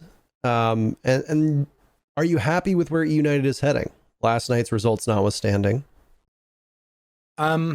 Yeah, I'm very happy that I know we only like changed our positioning from stage 1 to stage 2 by 1 place. But I'm happy that we didn't get relegated, or at least in the relegation spots. That's an improvement. And I've kind of stated publicly, but not like super publicly, that my overall goal is to get these guys into the top 4 in about a year. So probably by like this time next year, I'd want us to be in the top 4. I think it's reasonable. I think it's definitely something that can happen. It's a possibility, but it's going to be a lot of work. We came extremely close to getting top 4 by like 1 round versus DZ. Yeah. But I think overall, I'm pretty happy with the way that we performed. I think our style has improved dramatically. It's not that random wishy-washy run into the building as fast as we can crap that we had last season. Or last stage, I should say. I think we're really starting to get our own identity. We're playing the meta now, obviously, but we're playing it in our own little fashion, the way that every team has their own little identity around the meta. And I think if we have another month or 2 to practice, to prep, I think I can really see us ironing out the mistakes of us being unable to close out matches and things like that. I think that's just an issue with lack of practice as a team. So definitely, I think like there's a bit of a hiatus for us now. I think it's like 2 months. I'm not sure when the next thing is for us. I think it's probably January. Yeah, 2 to 3 months is a long like SI quals. It's a long, annoying off season. It'll be the quals, yeah. It's kind of crazy, but it's unfortunate. This is actually the perfect time to pivot into what my next topic was, and I'm so glad you mentioned it. Because I want to ask something quick. Sorry? I wanted to ask something quick, actually, going back to our previous question about coaching. But what were you expecting, I guess, like coming to coaching? Because obviously, like it sounds like you were a bit surprised by like how much you enjoy it. I'm just curious to to hear how you kind of expected it to go and how you thought it might have felt. I didn't really know what to expect, to be honest with you. I've never really been in a coaching position myself. In the past, like I've had Ferro as a coach, I've had Helby as a coach, and everyone has like their own little way of doing it. So going into it, I knew that I would have to try and form my own style of coaching, but I didn't know how I wanted to do it. So I just kind of let it flow naturally. And I'm pretty happy with the way that I do it now, the way that I coach the boys. I'm pretty proactive in talking to them, making sure like I talk in scrims. I know like some teams, some coaches, like some teams don't want their coaches to talk during scrims. Some teams want their coaches to talk a lot during scrims. to me, it's about finding the right balance. But honestly, I didn't know what I expected coming into it. I think one thing that did help is that when I was first brought onto the team, they were very excited to have me. And I think the biggest thing that I needed was their respect. Because if they don't respect me, then what I say will just go over their heads or in one ear and out the other. And I very fortunately had that at the beginning when I was the analyst and just giving off comments every now and then for being like a secondary coach. So I think the transition from like secondary coach / analyst into main coach was a welcome one. I think the guys were really, really happy with that one. They make my job a lot easier than it could be. The guys are really, really helpful. They're very good at analyzing their own mistakes. And me being there just to help them and guide them and say, yes, that is right. Here's some more information. Or no, you're kind of wrong. Here's what it actually is, in my opinion. I think the way that we run the team is really, really beneficial for people's mental health, for people's improvements. But to answer your question, I had no clue what it was going to be like. But I found my footing. I found a steady pace. I've said it before, I say it again.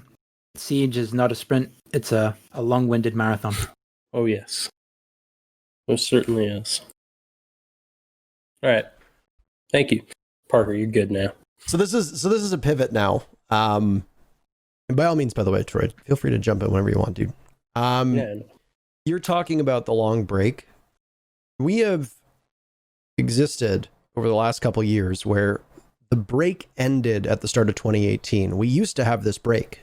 2016 and 2017, there was a break for December and January, if people remember. The last Pro League was, the Pro League finals would be in mid-November, give or take.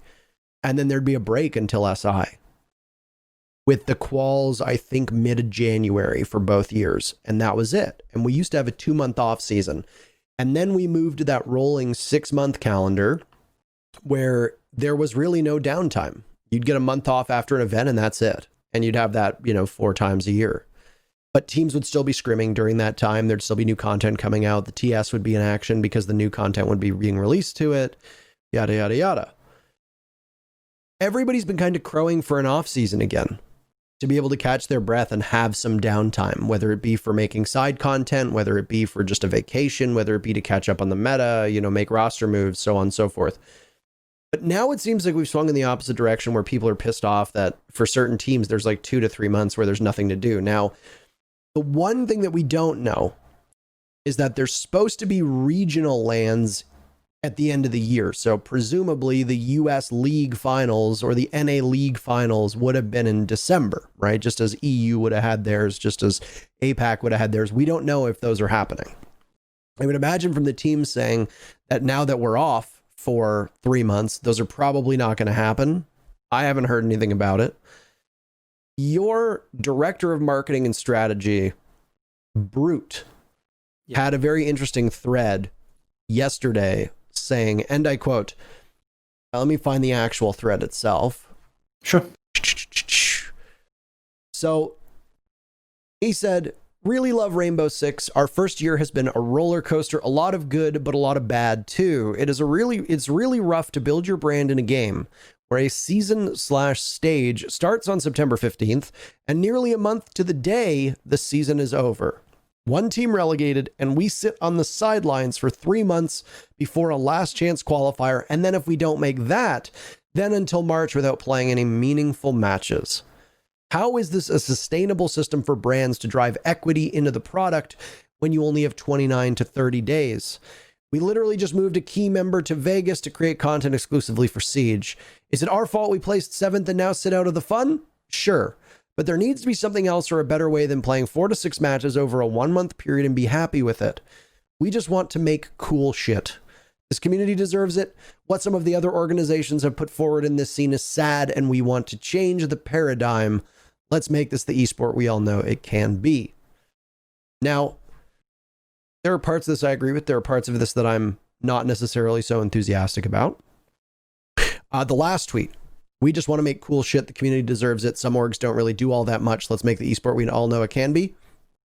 Pretty hard to disagree with that. There are a lot of orgs that do absolutely nothing. In NA and otherwise. Do you as a coach see this break as being troubling? Do you see it as a boon for your team? Do you see it as being too long? And regardless, if it is an imperfect system, what would you like to see in its place? I think long breaks are double-edged swords. People get the time off that they need. Everyone needs like some time off eventually. I don't know what SSG's schedule is, but we run a 6-day week. We have 1 day off every week. So over the course, like if we were to play 52 weeks of the year, we'd have 52 days off. So at the end of the day, it does like rack up to a fair few days off, but you need that little bit of time to recharge. You need like a couple of weeks. You need a couple of weeks off, but if you take a couple of weeks off, you come back playing like crap because you've taken a couple of weeks off. Hence why it's a double-edged sword. I think the vast majority of teams would like is a better paced out schedule so that matches aren't crammed into the week and it goes on for a longer period of time. That way there's more time. There's less weeks where you play on Monday, lose, and then play on Wednesday. That crap has got to go. That is not fair for the teams, like when it comes to prep and practice and things like that. That has to go. Like the schedule needs to be stretched thinner, but with some content put into it. So I don't care if like the formula of the way that the season is changed a little bit, so you have more teams playing. There's more play days on a week, just like, every team plays at least once every week. I don't care how it gets changed. It just needs to be spread thinner. Spread longer, but with more fair matches put in there. So every team plays at least once a week. You can schedule it in Mondays as NA, Tuesdays as EU. I don't care. I don't know the nitty gritty of scheduling. That's not my job. But all I know right now, what we have isn't the best. Now I know we're in a bit of like a transition year, and like the real meat of Siege is supposed to come next year, and I hope that is true. But I think the way that we've got this 2 stages splitting it everything up, I think there's a lot of room to improve on that. And I think at the end of the day, like, yeah, we don't make top 4 or top 5, whatever it is, for the NA major that's coming up in a few months' time, whenever that is. But yes, we could have done better. Like this, it's so like back and forth. Like, hey, you could have done this, but yes, this is the problem, and that's the issue when it comes to discussing this kind of thing. Yes, we could have played better to play in the major, but now we're sat on our asses with nothing to do for basically 3 months. And if we cop out after 3 months, we're sat on our asses again for another couple of months. So there could be a period of within 5 months we have, I don't know, maybe 2 official matches if we have like a blowout at like the major quals or something like that, or then the major quals, the MV quals. I don't know. It kind of feels like this league should be finishing in about a month's time instead of halfway through November, maybe the beginning of December. Get an extra few weeks in there. I don't really know how the schedule can be changed because I'm not good at that kind of stuff, but I just know that what we have now could be improved on. Yeah. I will say that such a big break seems like you said in the tweet, yeah, the break seems a bit too much. I don't know. I don't know how to make the schedule work. I'm not sure what's ideal, but it's a long stretch for, like you guys play 7th and now you just don't play again for, like 3 months. It's a bit much. And then, like you said, if you don't qualify for Invitational, then again, such a long stretch. I mean, I can understand the Invitational one. Yeah, but that's fair. But yeah, otherwise it's a bit much, and I think it's because there's such a big gap between like the major or the season and then the NA major. It's also a bit weird because it would be a bit different if the major was an actual major and not the regional ones. And that's I think it's split up longer because it's like each major has its own week, so it's like that whole month is blocked off now. Yeah. Rather than it just being one weekend or 1 week or whatever it is blocked off. Now it's just a whole month is blocked off for 4 different majors. It's longer than that because if you think about it, a major is a full week's worth of matches, right? You usually got a day or 2 of setup for the players and casters. The teams, like the tourney organizers, are usually there beforehand. Like I know that if we flew out for an event on, say, a Wednesday afternoon to do rehearsals on Thursday to start the major on Friday or Saturday, and then have Monday, Tuesday off, and then go through the rest of the week or something like that, ESL would usually be there about 4 to 5 days before us. So you've got the TO there before that, and then they've got to do tear down and leave. You're looking at about 2 to 2.5 weeks that needs to be blocked off for each major, just to start with, right? And then travel and scrimming, and teams are going to want time off before the major and then after. Yeah. This is true. I don't know. I don't know what the ideal situation is. I think it's just hard to find a sweet spot because you need time off because otherwise you get burnt out. But you also don't want too much time off because then it feels like you got nothing to work towards or look forward to because it's just too long. It's a really delicate balance.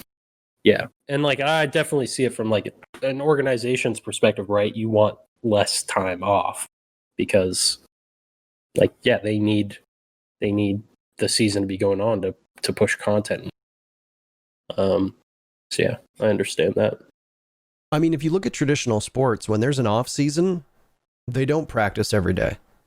Yeah. You know, and there's I mean, I look at hockey, look at football. In the off season, players will just like not even touch a football, or they won't even touch a hockey stick for a month and a half.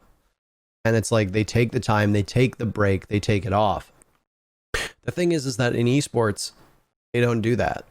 The teams are always going to be practicing, they're always going to be scrimming. So even if you do get 2 months off, it's not really a vacation. I mean, even look at you, Troy. Like there have been times where it's like around the Six Invitational, like you'll have time off and I'll say like, oh cool, like let's go to Alberta.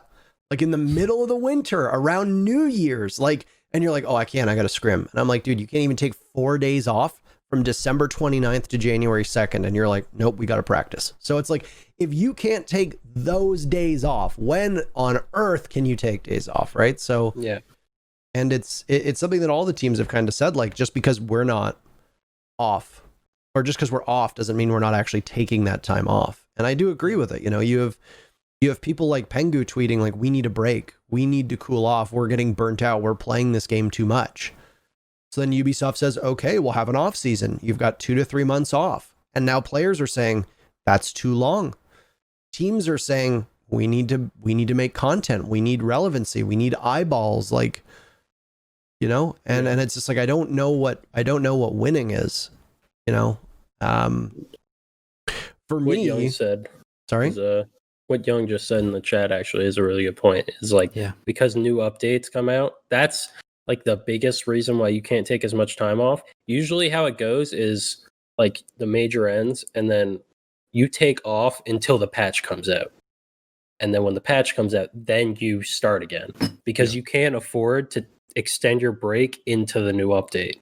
Some teams can, like you can do it a little bit, but you fall behind if you take time off into the new update. You do. So it's that's a big downside to it, and that's what makes it so difficult. I do agree. I do agree that the best time to do a time off would be SI. I mean, I hate that 6 Invitationals in February too, man. Like, I hate it. Like, for me, in a perfect world, you move SI to the summer. You have it in Montreal in August. You take off, or you have it in July, or even June, July, or August. You have it smack in the middle of the summer when everybody's off. Have it the middle of July in Montreal. You take the rest of July off. You take some of August off. The season comes back early to mid September. And it runs straight through. Like, that would be it for me. Like, you take 2 months off after SI. Like, once SI hits World Champions, cool. Here's your 1 month here's your 1.5 month to 2 month break. That's it. That's how I would do it. The problem is that they've aligned 6 Invitational with when the season launches, which with their calendar of content is the start of the year. And I mean, mid-July would be middle of a year, and that makes no sense for them to switch it up. So, I mean, yeah, but that also makes sense for them, like from the game standpoint. Like 6 Invitational is like one of the biggest like marketing tools for the game. Like it builds like the most hype for the game. Right after 6 Invitational, everyone wants to play the game. The new update, all that, right? Yeah. Because it marks a new year of Siege. So a break after that.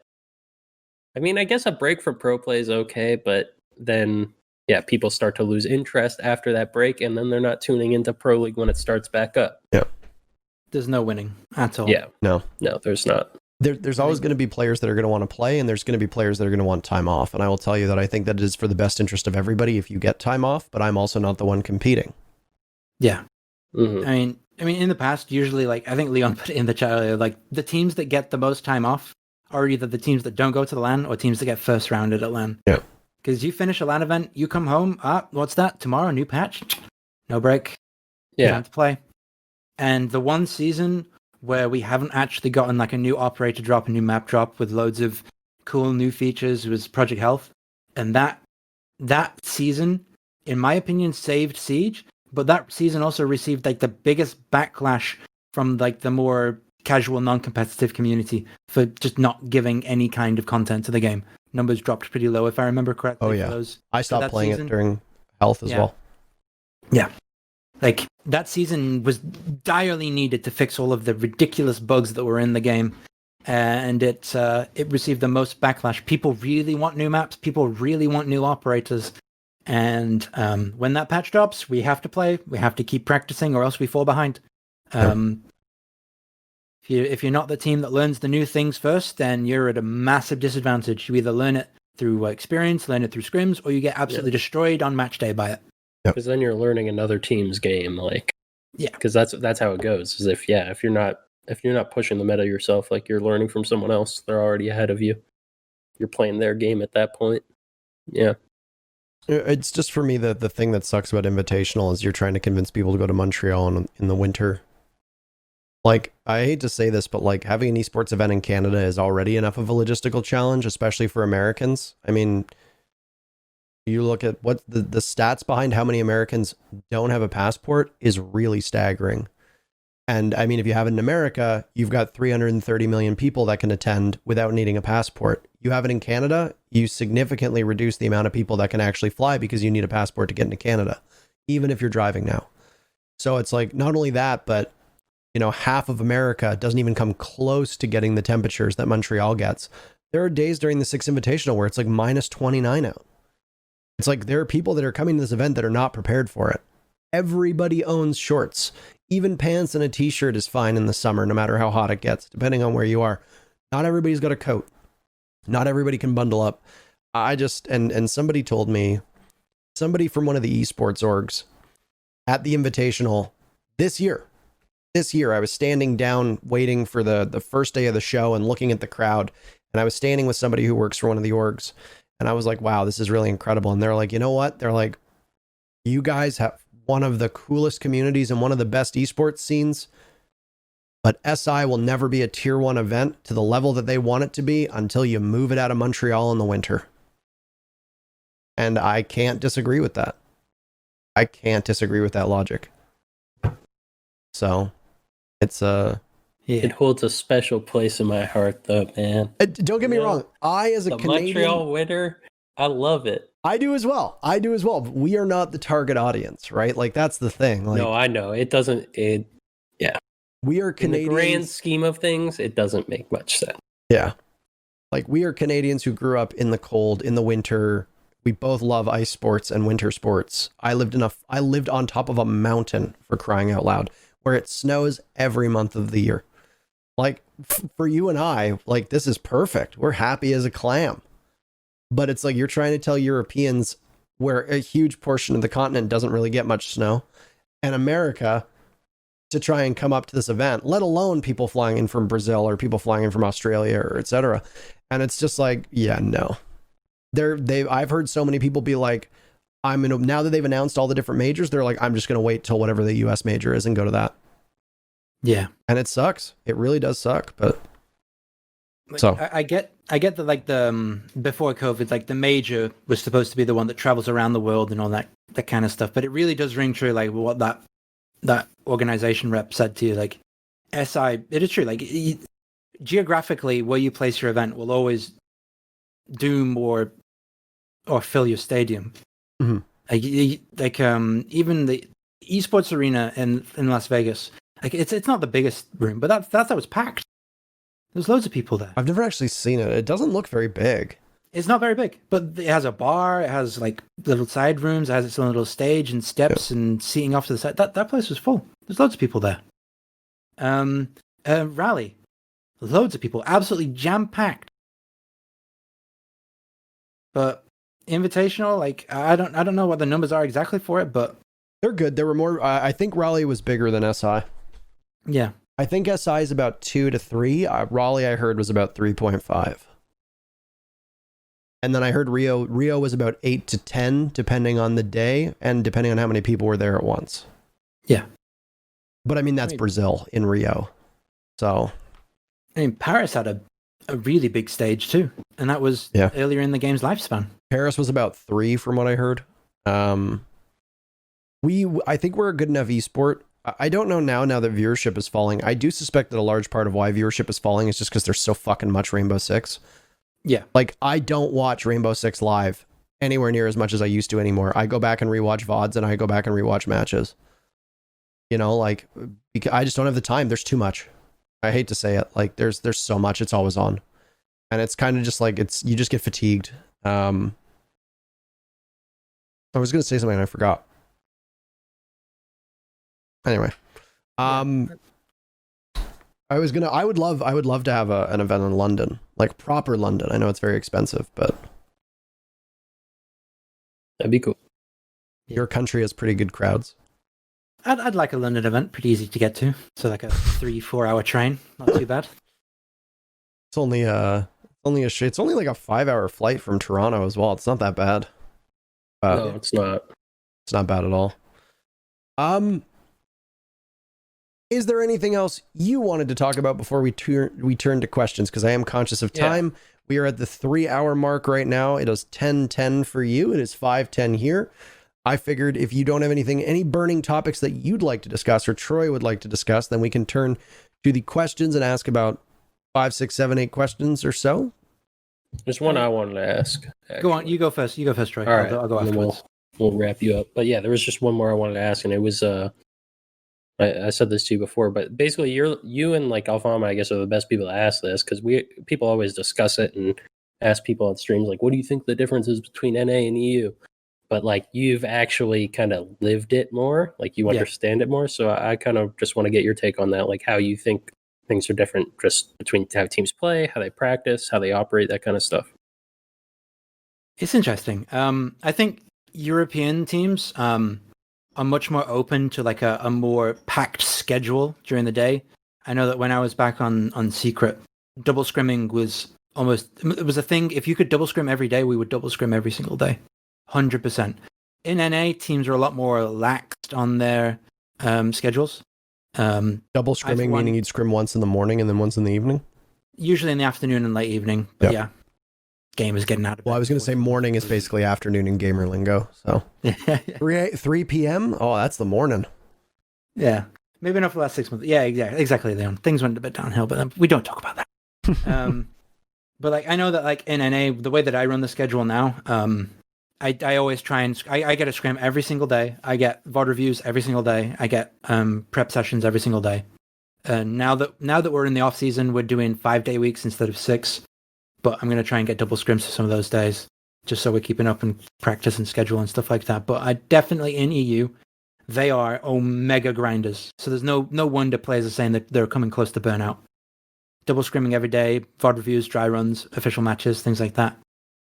It can be pretty crazy. There's a lot of teams in Europe that want to get practice in, so it's never hard to find practice in Europe. It's a little bit harder in NA because of the quality of some of the teams. It kind of drops off after Challenge League. But other than that, so far we haven't had any trouble EU finding scrims from a tier 1 perspective all the way down to like a tier 3 perspective. We always have a pretty full schedule, and I'm pretty happy with that. But as far as like gameplay wise, it's interesting. The night and day thing that really shocked me when I moved on to this position is that in Europe, when a player says, "All right, guys, I'm going to spawn peek," or "All right, guys, I'm going to jump out a window," the team's like, "Yeah, let's do it. Go for it." And he does it. He gets a kill. Whatever. The round moves on. But here in NA, like someone spawn peeks Like he gets his kill, the killed People player start type. typing. The kill player like opens up his chest, like, what the fuck is that shit? And like someone does a run out or a jump out. You do it too much, the other team will literally leave the scrim. That one's split, but yes, there's There's like a lot. I know more. like our team doesn't really like. Yeah. We just kind of play whatever because we'll do shit like that too. But yeah, there's definitely teams that like you spawn peek and they're like, "Oh, that's how it is." Yeah. Okay. You just activated my trap card. Wait until we're on defense. Yeah. Yeah, exactly. Yeah, it's very much like that. That's not every team is like that, but it's actually shocking to see the number of teams or the caliber or level of teams that will do that kind of thing. Even at a professional level, I will leave it at that. Yeah. One time I've gotten in chat in a scrim, someone said, "Scrim integrity lost" to us.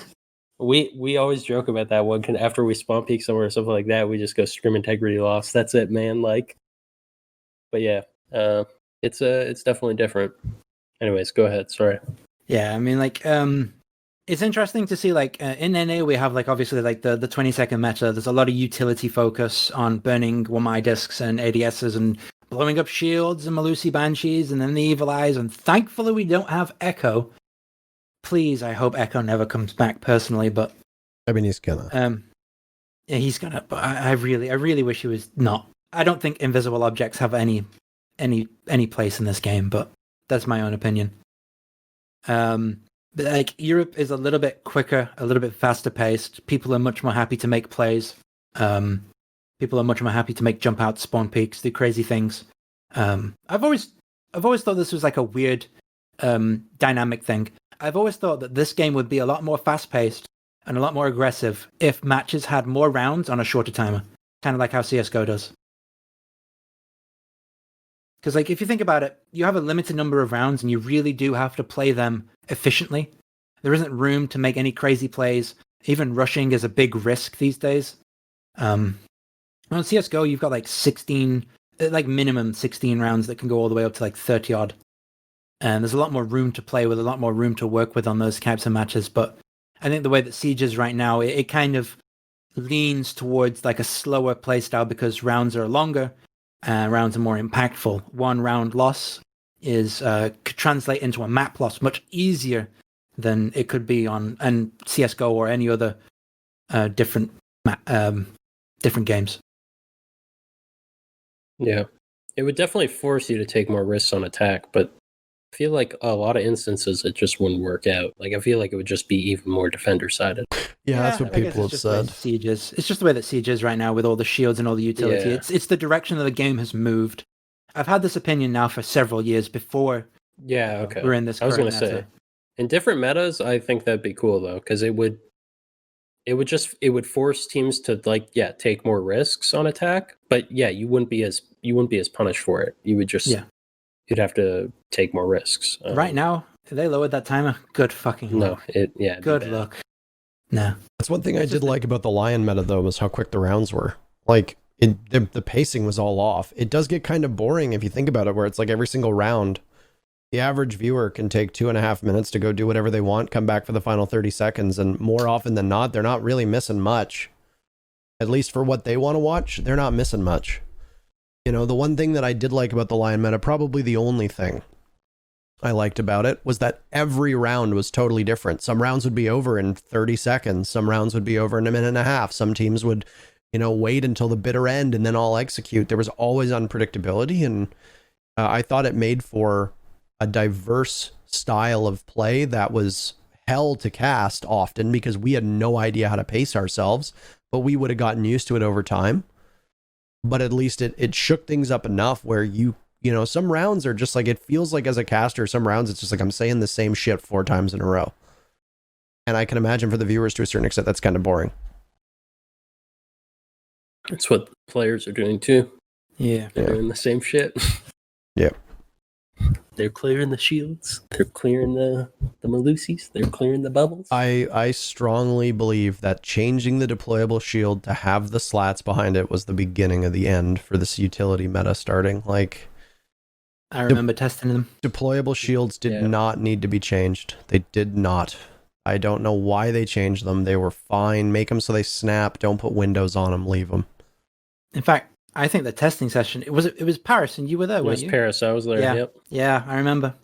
We tested like Nomad and Nomad was the main focus. Oh, It was God. broken at the time, though. I will say, like, we weren't really focused on anything else because that's when, Nomad, she came out that way where it was they blew up like Sophia mines and you just shoot it into a room and everyone was on their ass. Yeah, That was you would entry frag with Nomad and someone else, and you just spam Nomads into the site whilst Ash just picked people off as they were getting off of their asses. Yep. But yeah, shields were in there. That shields were in there, and they acted exactly like mirror windows. You couldn't actually see any kind of silhouette behind the shield either. So they were even stronger then, but Yeah. definitely like it was overshadowed by like the sheer overpoweredness of Nomad. Do you think that if you got rid of deployable shields as a secondary, kept them as they are right now, and gave an operator 3 of them, that's enough for an operator's gadget? Wait, 2 of them. 3 is way too much. You think? Yeah. I said, do you think it's enough that if you took the shields away as a secondary gadget and then you introduced an operator with that as their gadget, that's enough? So Goyo. No, I mean Goyo. Yeah, but the thing with Goyo is that obviously there's a risk to it because it blows up. You'll take damage, but also that the gas canister does block some of the shield. The current meta, that operator would have on near 100% pick rate or ban rate. So just because it's just a shit ton of utility to throw at. Like, and you give these and this is the thing the point I'm trying to make is it's just like, yeah, I think that would be a strong operator as is. And it's like, holy fuck, you give these things to operators as secondary gadgets. And it's like, you could give that to an operator as their whole gadget and they'd still be strong. Yeah, I'm kind of with this. You just get rid of the shields. Then you only have the Goyo shields. And then you still have all the Malusis and the Evil Eyes. They won't ever do that, though. Like, imagine. I think deployable shields need a fix. And I think that there needs to be like some kind of... Somebody once said, and they made a very good point. Somebody said a good way to change it is make it so that the only slats are at the bottom when you're crouched behind it. Make it so that if you're prone behind it, if you're crouched behind it, the top half of the shield doesn't have any slats. All the visibility is down below. You see, the easy fix to shields is just who has a shield. Wamai has a shield, Smoke has a shield. That is a big one. Put them on operators that, like, even Valkyrie has a shield. And I would argue probably take away from Valkyrie because some teams take Valkyrie for shield. Give them to weird operators that aren't really in the meta right now. Like, I think Warden has a shield. That's good and fine. I think Alibi has a shield. That's good and fine. But start giving it to like the random operators that don't have any hard, like, that don't have explosive, like, you need to blow this shit up. And also, by the way, they have a shield. Take the shield away from those types of operators and give them to like Ella, give it to Legion, give it to operators that don't have explosive required utility gadgets or some kind of interaction or are big common meta picks. Yeah, that's the thing is that, like the big 3 are Smoke, Wamai, and Valkyrie. And it's because they synergize so well with the ops you need to, like, with that lineup. Like Wamai, it helps protect all your shield, right? So you're going to bring him anyways, and you just so happen to get an extra shield while you bring him. Yeah. And then Smoke, you're already burning all this time and utility, so Smoke is great. And Smoke's great anyways, just because he has the shotgun to set up, he delays late round, and then it even adds in with the current meta. And then Valkyrie, on top of that, is... reason she's so good is it's information that you want to bring IQ for, and IQ contributes absolutely fucking nothing to dealing with Wamai and Goyo and Malusi and Maestro. So you bring out the Valk shield and you're like, hey, you want to bring IQ, but I also got an extra shield. What you gonna do? Like, yeah, it's definitely the operators. Like, if you removed it from those 3 and you kept it on the ones that it's currently on, like those operators that meepeY mentioned, like fitting those in with like a Jaeger and Wamai, it's not as weird anymore. Like Ella would be a good one, but Ella's gun sucks, so like fucking deal with it. Good luck, right? Your Skype cam is wigging out, dude. I cannot control this. I have no idea what keeps happening. You picked Ella, by the way, as your representative for the R6 share. Yes, we did. You want to know when we picked her? Tell me. Wait, am I allowed to say this? I'd imagine I am, right? We picked it though, like when her gun just got buffed. Because remember? Oh yeah, they made her gun good again. It got buffed and then it immediately got nerfed. So we're like, oh, Ella's back, baby. And then Ella was not back. Ella was not back. All right. The one time they decided to immediately nerf an operator.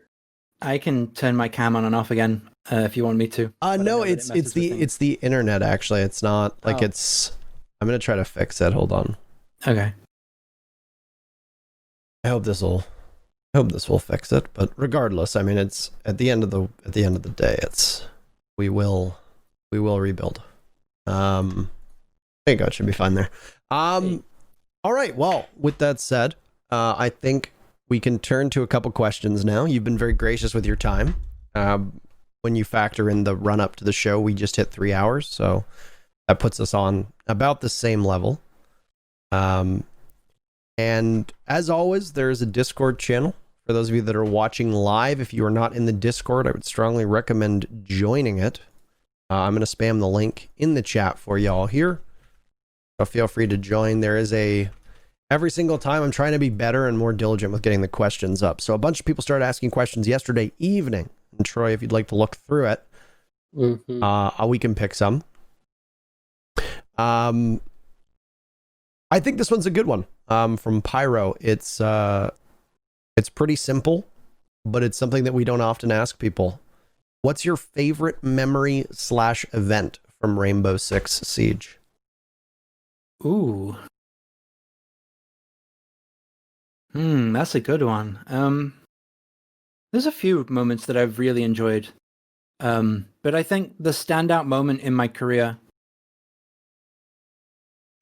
I think the biggest, coolest play I think I've ever made was probably in year 1, season 3 semifinals. There's the 2v5 versus, I think, were they called Most Wanted back then? Were they? I don't remember. I think they were at the time. Yeah, I think they were at the time. Yeah. At LAN? That was when Jarvis was on the team, right? Yeah, that was Most Wanted. That was like Jarvis and Gurmy and Snake Nade? No.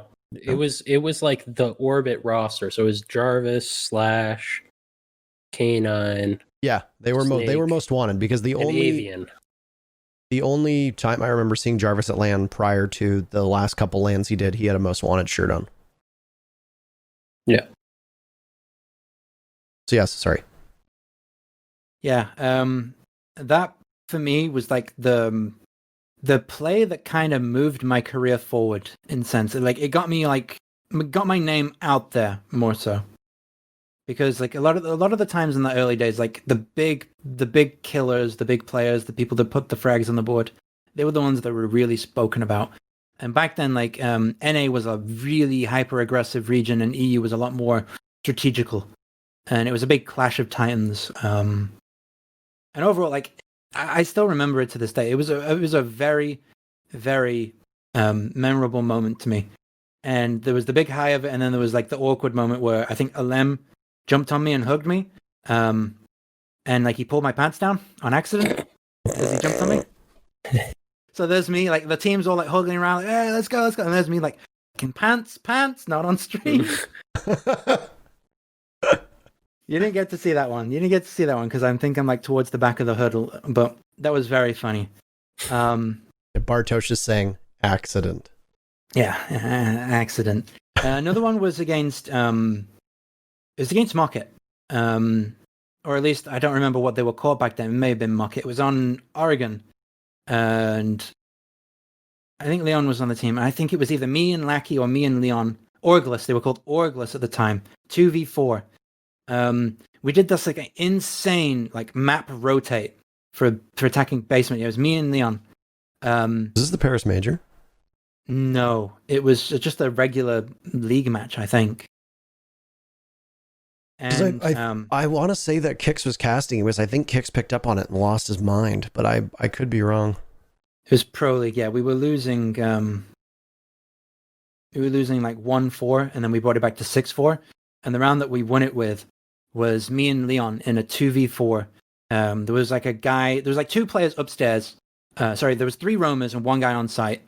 We picked off like 2 of the roamers, did a huge rotate through blue from like upstairs, like armory, onto site. We rushed site as 2, killed the site player, planted, and then held for the vigil that came back to site. And I just have the comms recorded for that somewhere, hidden somewhere on my PC, and we just went absolutely apeshit when we won that because it was like. Pretty sure you tweeted that one. Yeah, I did. We had no right winning that round. I remember watching that. That was a crazy round. That one's on your Twitter because I remember watching the round live and thinking it was crazy, and then you posted it and I watched it. That was a crazy round. I remember that one. That one does stick in my mind. Is there any moment that you just enjoyed that you weren't involved in? Any moment that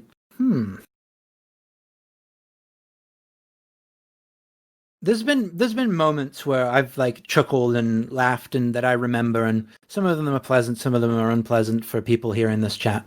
At the end of the day, it's always fun to see a blunder, but everybody blunders. I live for them. Oh yeah, everyone fucks up, and like one thing that always like comes into my mind is like Fonka's losing a 1v1 to a clash, Alfama actually. That one was that like, on Consulate? Yeah, it was on Consulate. That was on Consulate. I remember that one. Yeah, you never want to be that guy. That's when Alfama did the bikini kill. body.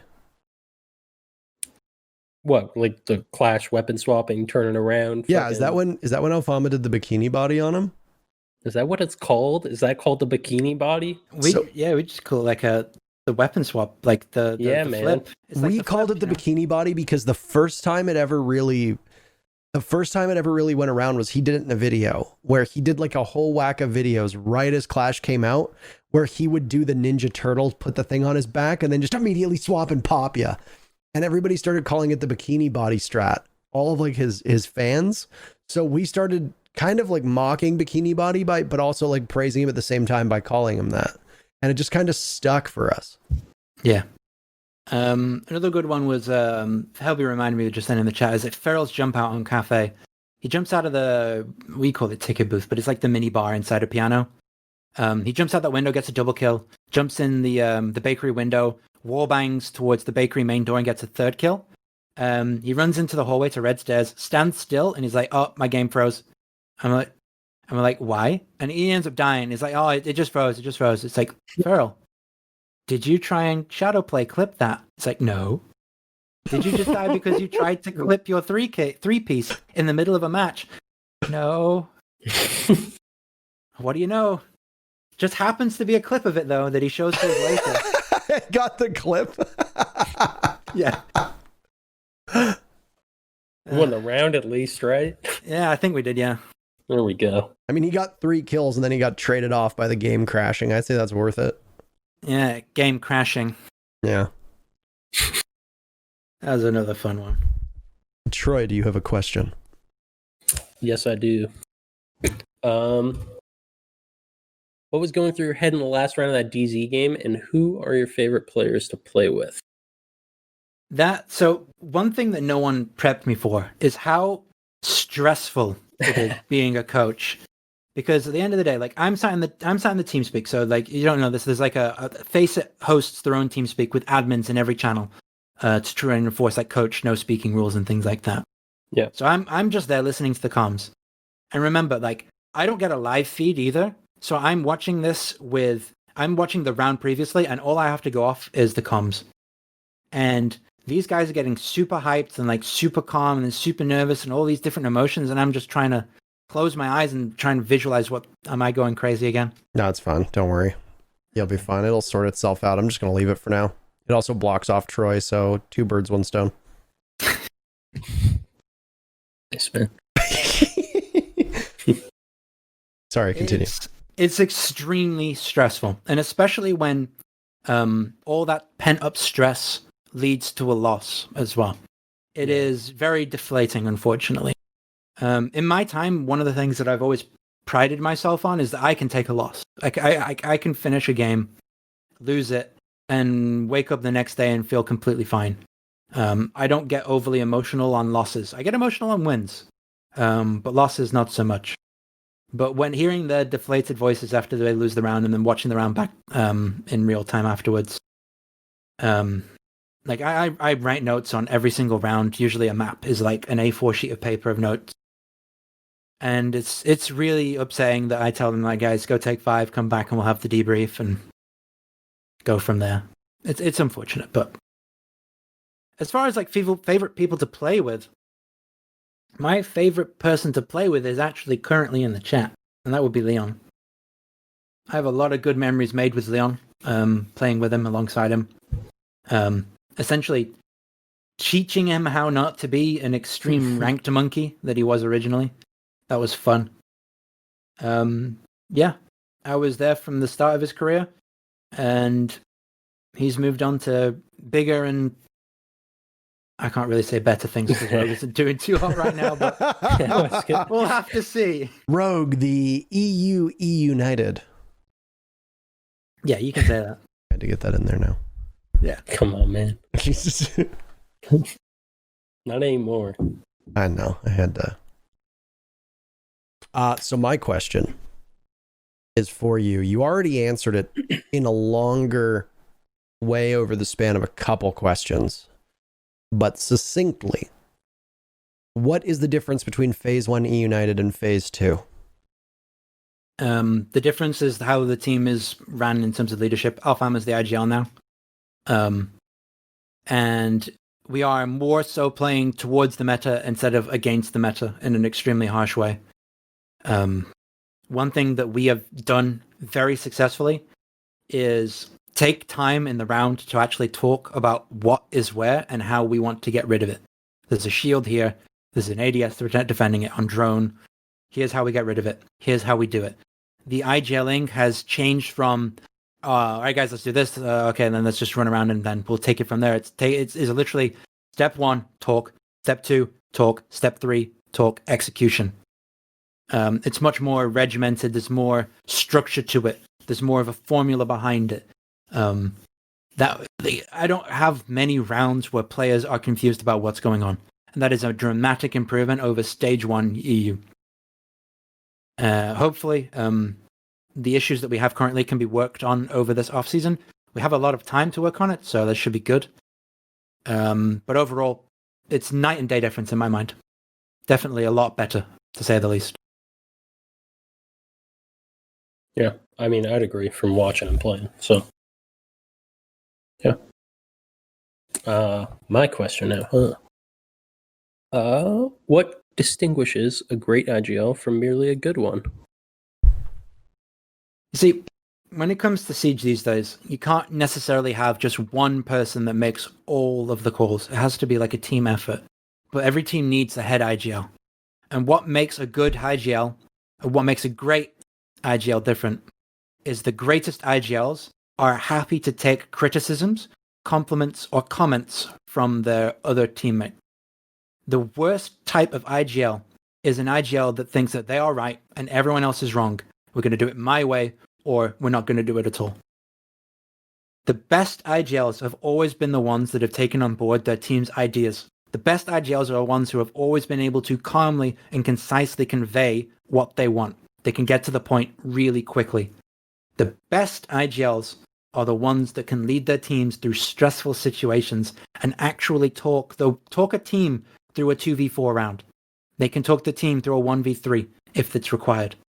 They're the kind of IGLs that can pick up the team's spirits when you lose, or keep the team going momentum-wise when the hype is high. Good IGLs tend to typically just be good talkers, good communicators, good listeners. I agree with that. Damn. This one comes from WWIDOW, by the way. Unless, Troy, you wanted to add something to that whole good IGLing thing, because I think that was great. No, it was well said. I like it. Given that he is presently on the test server, with your experience and what you've seen, what are your opinions on the newly reworked Tachanka? I think the issue with Tachanka is kind of like a consistent issue throughout the board of the new operators and the way that they're purveyed or the way that they are introduced. This is like, on paper, standalone, it's either a little bit too overpowered or a little bit underpowered. For the most part, you can get away with releasing it. But the problem comes is when you then pair it with another operator that synergizes with it. And that creates a much bigger problem. So you have the past few operators that have been released like, hey, here's something you have to destroy with a grenade or a breach, or a range breach. All right, next operator. Here's something that's released that you need to destroy something with a range or a breach. Here's some new shields that are really strong. And you get this long strand of operators that all complement each other. They all become part of the problem. See, now what Tachanka does is he adds to another problem. We are currently sitting on the 20-second meta because you have to burn through a load of shields and shit. Now, you have to contest with smoke at the end, and then maybe echo when echo comes back. But now you have Tachanka, who, with exceptional skill, basically just playing the guy, you'll learn how to bank those grenades in a way that they land in the same spot every time. Now you're going to have to contest with maybe an echo, maybe a smoke, maybe a Tachanka all at the same time. Maybe there's a Maestro on the board. Maybe this team's running a Wamai Jaeger. Maybe there's all sorts of different combinations that I haven't even begun to think about that all complement each other, that add to this clock ticking down. You get 10 grenades with a 5 to 6 second burn timer on them. Yes, the radius is small, but at the end of the day, there's very, very specific default plant spots on a lot of maps that don't have a lot of room to maneuver. Like if you're going to plant, for example, in the games room on the New Oregon, you're going to plant on the desk or on the foosball table or in the breach. Well, I'm pretty sure if I'm good at Tachanka, I can land a nade in all three of those positions from inside of kids. I've not tested it myself, but I'm pretty sure you can. You can maybe have some leeway with like Consulate Garage. You can plant the side of white by the box, front white, in between the van and the car, drone hole. There's loads of places you can plant there. So you have some leeway there. But hey, Tachanka has 5 nades and can just literally get all of them. So there's some room to work with there. But then you take it upstairs. All right, we're doing a CEO push. Let's rappel in. Let's plant behind the CEO desk. Well, Tachanka, he's inside of meeting. The middle wall of connectors reinforced, and there's a hole above it. He can literally get every spot in that room from complete and total safety. And it is like that on every single map. Now, you pair that with a smoke, with a Maestro, with an echo, just pairing with one of those 3 other operators, he either now knows exactly where to shoot those flames, or he has a partner in crime that can gas out the rest of the room. The issue is never the operator, it's how you pair them with other ones. And that has been a consistent balancing issue in my mind with the way that Ubisoft has been moving this game towards. I mean, look no further than Wamai, right? Everybody was like, we need a Jaeger alternative, so they put Run In, who's got some pluses and some minuses in comparison to Jaeger, but guess what they don't do? They don't replace Jaeger, they run them together. Yep. You know? Also, I can't help. I need to read this out loud. Dizzle says, personally, I think he is missing a deployable shield in order to have him adhere to game design philosophy. And oh, boy. I thought you were going to read the other one. Where the other one where he says, where did it go? In between the black one and the white one, there's a name for that meepeY. Yeah, we're not saying that name on the podcast. No way. But yeah, I mean, I agree with you. If there weren't an abundance of deployable shields and bulletproof gadgets, would it be a problem that Malusi's Banshees were bulletproof? Not really. The problem is that if you're bringing a lineup with only a set amount of explosives, the defenders are going to try to do everything in their power to make it so that you don't have enough. Right? It's not like there's a quota of how many bulletproof gadgets you can bring. It's not like, oh, you have Maestro, you can't bring Malusi. Oh, you brought Wamai, you can't bring Jaeger. Now it's, let's just bring them all. And it sucks. And I don't know how to fix it outside of getting rid of the bulletproof component of a lot of gadgets, which I'm fine with, by the way. But outside of that, I don't know how you fix that. Yeah, I will agree that. I mean, I think Tachanka is strong. I do think that it's not always as easy to fit him in because you have to take out like one of the pieces of that other lineup, but it's still going to be strong. Like, Yeah. there's still going to be plenty of sites that it's going to be worth running him in smoke, and then just having like Jaeger Wamai, and then either Maestro, Malusi, or Goyo. One of those three. Still get a bunch of shields. Still got a bunch of explosive stuff. Yeah, you still have enough. So it's definitely scary. But yeah, it's I don't necessarily like the solution has to be like changing things to not bulletproof, taking shields off of those good operators. All sorts of stuff like that. Yeah. I mean, dude, I hate that operators are balanced around their guns and their secondary gadgets and not their main gadgets. Like, oh, Buck's too strong? Let's just take his grenades. And it's like, well, why don't you leave him with his grenades, but just tweak his gadget? Like, this is what I don't get. And it's like, I've said this so many times. Like, I hate it so much that it's like the problem right now, like Malusi, oh, we're just going to take her T5 away. Like, is her T5 a problem with her kit? Yeah. If her gadget wasn't so fucking annoying, would her T5 be a problem? Not really. Like, I don't know. I think to me, it's lazy. It's very lazy. Oh, fixing the gadget is really tough. Let's just swap out the guns. Let's just swap out the blah, blah. And I mean, it kills the operators to a certain extent. So, I mean, I guess it works. It does work to an extent. But it doesn't work in the way that I'd like it to, because it doesn't make it a choice. Like, you should need, in a perfect world, there should be a decision made as to whether Buck is better for the job or whether Sledge is better for the job. And prior to his nerf, Buck was almost always better. There was almost never any reason to run Sledge. Most teams didn't use him for that specific reason. Now that Buck lost his nades, Sledge's pick rate has soared. Buck is only brought on a couple maps for a couple bomb sites. That's it. Buck has become a niche operator. And it's like, it's too much swinging one way or the other. Yep. It's like, okay, cool. You made Buck useless. Now everybody's just running Sledge. You haven't fixed this problem. Yeah. So I think this is your question, Troy, is it not? Or was that? Yeah, because I asked the Tachanka question. Oh, I'm up. Have you had an insane read or gamble in a match that has paid off? If so, which? I feel like there's definitely got to be one of those. An insane read. You know, gamble. Gamble. I actually, yes. So I think it was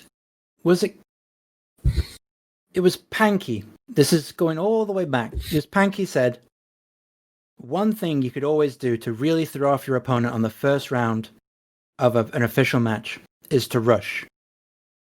And Kix agreed with him. And that's exactly what we were doing on round 1 of Oregon versus CTM. Year 1, Season 3. I remember that. Rushing. Like, it is always a huge gamble when you rush, because you have to have a lot of insight, or you have to just get really lucky. And that rush was planned. We knew exactly what we wanted to do. We knew how the basement setup was done. And CTM was a groundbreaking NA team at the time, because they were one of the very few that had a lot of set strats and were very strat based. You could argue that it was modeled off of like an EU model, how a team in EU would be run, but maybe they were just ahead of the meta in North America. Well, they were by a country mile, but yeah, that rush was a big gamble. And there's a lot of rushes that happen in every team at some point is probably rushed. And that is like, when I made this discussion earlier, there aren't very many rounds to play out in Rainbow Six. So every round you play has to have some kind of big impact. And if you lose a rush, then damn, like, they've just successfully defended basement. Now they're going to move on to another bomb site that's going to be equally as hard to play against, because that's just how Siege is. There's always 2 bomb sites that are really damn good and 2 bomb sites that are kind of meh. And if you mess up on those 2 as well, then you're kind of screwed. Attacking then and attacking now is... I'm changing sizes again. Dude, it's funny. It happens from time to time. Sometimes Skype just wigs out. That's all. It's just sometimes Skype like has issues with connections, and it'll lower your bit rate. And because it lowers your bit rate, it'll lower the size of your thing, and then I need to stretch it again. But fair enough. I fucking hate Skype so much, and I want that on the record. Anyway, sorry. Yeah. It's all good. Other big gambles. I mean, from a personal perspective, like I've made some pretty big gambles from like a play wise. But the grand scheme of things, when you look back, you don't think it's a gamble or a risk. It's just something that you do because if you feel like it's the thing you need to do to win the round. Like, I've sat in weird positions, I've sat in off angles, I've made aggressive plays, I've pushed doors, and I think Troy can attest to this too, and himself as being a professional player. And I think every player at every level has done something that they would deem not necessarily as like the smart play, but it turns out to be the right play because you have to take a risk to get the job done. Yep. At the end of the day, like, who was it against? I think it was against. Yeah, it was against Disrupt the first time we played them. This stage. It was match point on, I think it was Oregon. Was it Oregon? When we ended up losing in Oregon because the player decided that they wanted to push from kind of like the games top floor into trophy, and he killed 2 players. And just that last little thing at the end of the round won them. Oh, that was DZ. DZ, yeah, it was Mint DZ. did it, Thank you, yeah. Mint. Thank you for reminding me. That one play won them the whole match. Yep. Because it was just a risk he took, Mint. And it is the one thing that we would never expect from Mint himself, because he doesn't tend to have those kind of tendencies, and we weren't expecting it. We had a couple of players there, and no one was looking. If someone was looking, he was dead. He would have died 100% because he's swinging into a room that has like 3 or 4 different positions that you can stand in, and a million different off angles because it's just a square room with a bunch of doors. Yeah. That literally won DZ the whole thing. That one play. And that happens a lot more often than you would think. Oh yeah. He could have played that super safe, played his off angle, played his weird position by gaming, by the wardrobe. But nope, swings, gets the double, wins the team. Wins this game for the team. Just how it is. Yep. All right. This one asked, most challenging prep for a match. Is that what you... Well, I only asked the first part of it. It was the gamble, right? Yeah. Yeah. Is there a match where you prep? What was the match that you prepped for the most? This split? Just period. You can, it can be secret, it can be here. Was there anything that stands out where you thought to yourself, like, holy shit, this is a lot of work? See, a lot of the time, prepping for teams it's not that it's hard. It's just, like you said, a lot of work. Now, the only times that prepping has ever been hard for me as like a coach is when I look at a team and I see that they have no consistent ban, they have no consistent pick. They pick absolutely everything. They change up their bans every single time. I would argue the DZ game was pretty annoying to prep against because they didn't really have many tells. They changed the ops for pretty much the bans for every single map. So it's hard to tell, like, are we going to have Wamai for this map? Are we going to have Maestro for this map? Is Mira going to be available for this map? I mean, at the end of the day, it's very easy to like deduce ban phases after you see the first 2 maps that are banned, yours and theirs. It's easy to tell where the game is going from there. But beforehand, like, the way that I do my bans is I do simulations. I have like a fuck ton of map ban simulations, and then I try and prioritize them and rank them. Like, it's going to be this, then this, and this, and this. And it ended up being pretty good for us. That was a really good map ban phase for us. But the prep for it, getting the maps done, getting the VOD reviews done, getting all of like the strats ready for it was a pain in the ass because they change up a lot. They ban to fuck you instead of to help them. And that's what kind of made it annoying because then I have to do extra research. Like, what are we playing on the maps that I think they'll take us to? Okay, we kind of changed it up a little bit too. Okay, now it gets even harder because now I need to start making predictions and guesses. So at the end of the day, I'm presenting to my team like, look, boys, take all this with a grain of salt. This is what I'm going to go in with. So instead of preparing really hard against them, I'm going to prepare you really hard to play well. And it's less about them, more about us for this one. And that's the annoying part of prepping against certain teams is that some teams are hard to read or just unpredictable, random, sporadic. But in my mind, that's what makes up a good team when it comes to at least countering them. Sure, we'll do one question each, and then... All right.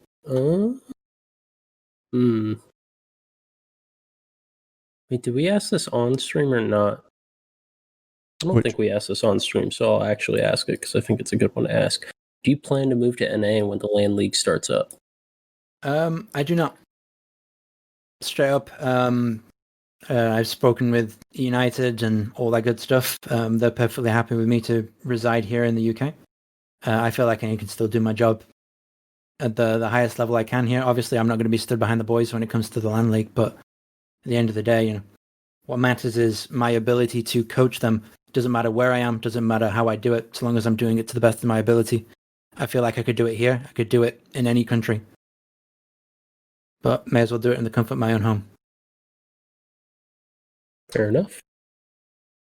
This, there's two I want to ask, actually. Okay. They're both from Nico. The first one is a ton of professional players have been very vocal about how terrible Siege has become. Do you think they're over-exaggerating, or is this a real issue? I would say it's an exaggeration. I wouldn't say over-exaggeration. I think that the way that the game is going now, I touched on it earlier with the balancing of operators and how new operators are being released. It does cast a grim shadow for the future if we keep heading down this track where operators keep coming out that on paper they look kind of strong, but should be okay. But the real power is their synergy with other operators. I think if we keep going down that route, then we are coming to the point where we're no longer playing a first-person shooter. We're playing a strange MOBA game. As far as gameplay-wise, I really do feel like we need better esports awareness. Even if it's just an esports tab, even if it's just like an inlaid Twitch stream, I don't care.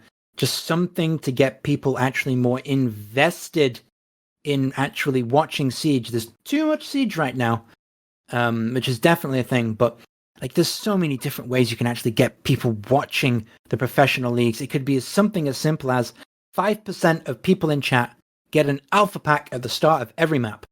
Something simple like that.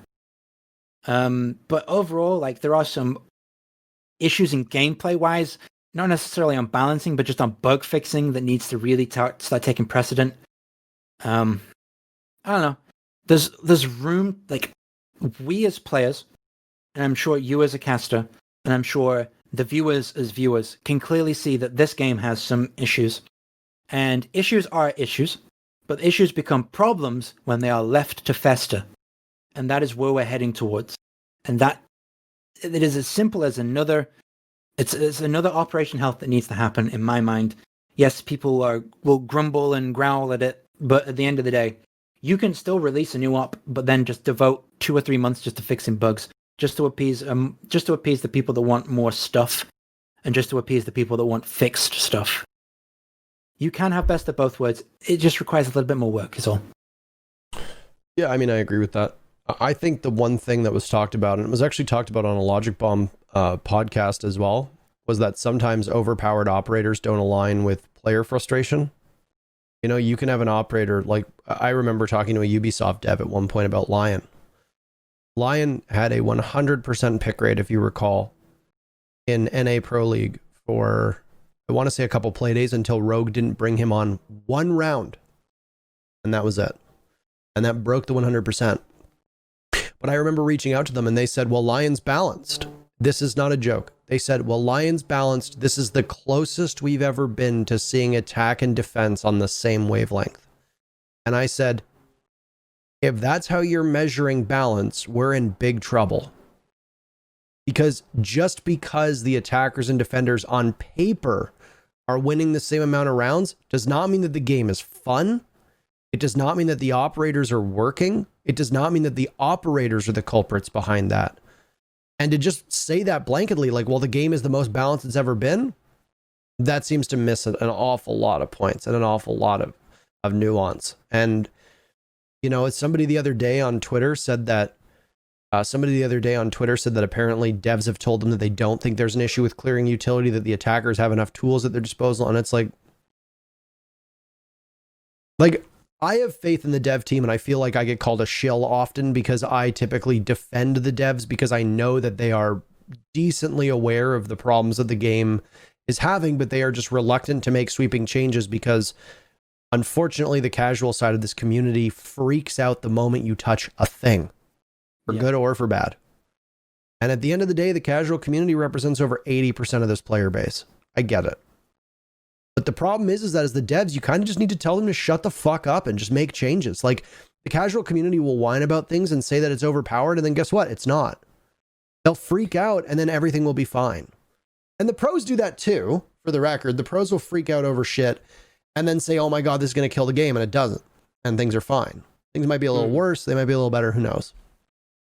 At the end of this day, like at the end of the day, you got to make changes, and you can't fear the casual gamers, and and it's Twitter and Facebook and Twitch and Reddit. And it's just like, you see people complaining endlessly about the fact that there's so many explosives in this game. And we went, and I think the biggest source of frustration is that we went from being a game where abilities and gadgets were crucial, but you didn't lack the necessary tools yourself to make plays most of the time. Now you do. Now, if you're trying to run into sight and there's a Maestro cam and there's a Banshee and you don't have explosives, you're boned. It didn't really used to be that way. But now you are relying on your teammates. And the problem is that when you rely on your teammates and your teammates are morons, or they're toxic, or they're throwing, or they're not very skilled, your frustration is going to continuously rise. You used to be able to flash and push someone. Yeah. When's the last time you threw a flashbang at someone? Yeah. The thing that I've talked about is that you are now more reliant. I get it's a team-based game. You are more reliant on your teammates than ever before. The problem is that your teammates are less reliable than ever before. I play anywhere from gold 2 to plat 2, and there's no difference. People don't know what they're doing. People do not work together. They do not use their mics. And it's like, I get that you want us to play as a team, but oh my God, is this game miserable when you have a hard breacher with diffuser on the opposite side of the map, nowhere near the team, try to drone themselves in and get destroyed, and then your whole round is over. That's where we're getting right now. And that's the big thing with bulletproof gadgets, is that I have to play operators now with explosives. If I'm not playing Zofia or Buck, or if I'm not playing Sledge or Zofia in game now, I'm done, because I can't rely on my teammates. Yeah. It's like, I don't play much ranked myself, and a lot of people know that. But when people come into my stream and say, hey, I'm new to the game, what operator should I learn how to play? I'm like, on attack, you want to play one of the operators that can do everything without any kind of reliance on your team, because you will not get anything from your team. It used to be Buck, but RIP grenades. You play Sledge, you play Ash, you play Zofia. If you can afford Gridlock, you can play Gridlock because she has shotgun, smokes, denials, things like that. You just play an operator that has more than two pieces of that has more than two skill sets. And then you go from there. Good gun, range breach, good gun, some kind of concussion, good gun, some kind of strange gadget that actually works in your favor. It's hard. And yeah, I'm just like, if somebody's telling me what to play, I'm like Sledge, Ash, Zoph, Thatcher, maybe Hibana, Ace, Maverick. Yeah. Those are your must picks. And it's sad. It's sad because there are some rounds where it's like, I'd love to take IQ. Like, I'd love to take Thermite, but it's like, I'm not going to get much value out of those two operators without my team there, because I don't provide anything. And if my teammate with grenades goes off and dies somewhere, or doesn't use them, or decides to throw them in, and they both get caught by an ADS because they're a moron, and they don't do their diligence to figure out if there's an ADS or a magnet there, that's it. You're done. And it sucks. Yep. The other question I had, by the way, which is also from Nico, was, as being a very experienced player with so many games under your belt, do you ever lose the feeling of accomplishment after winning?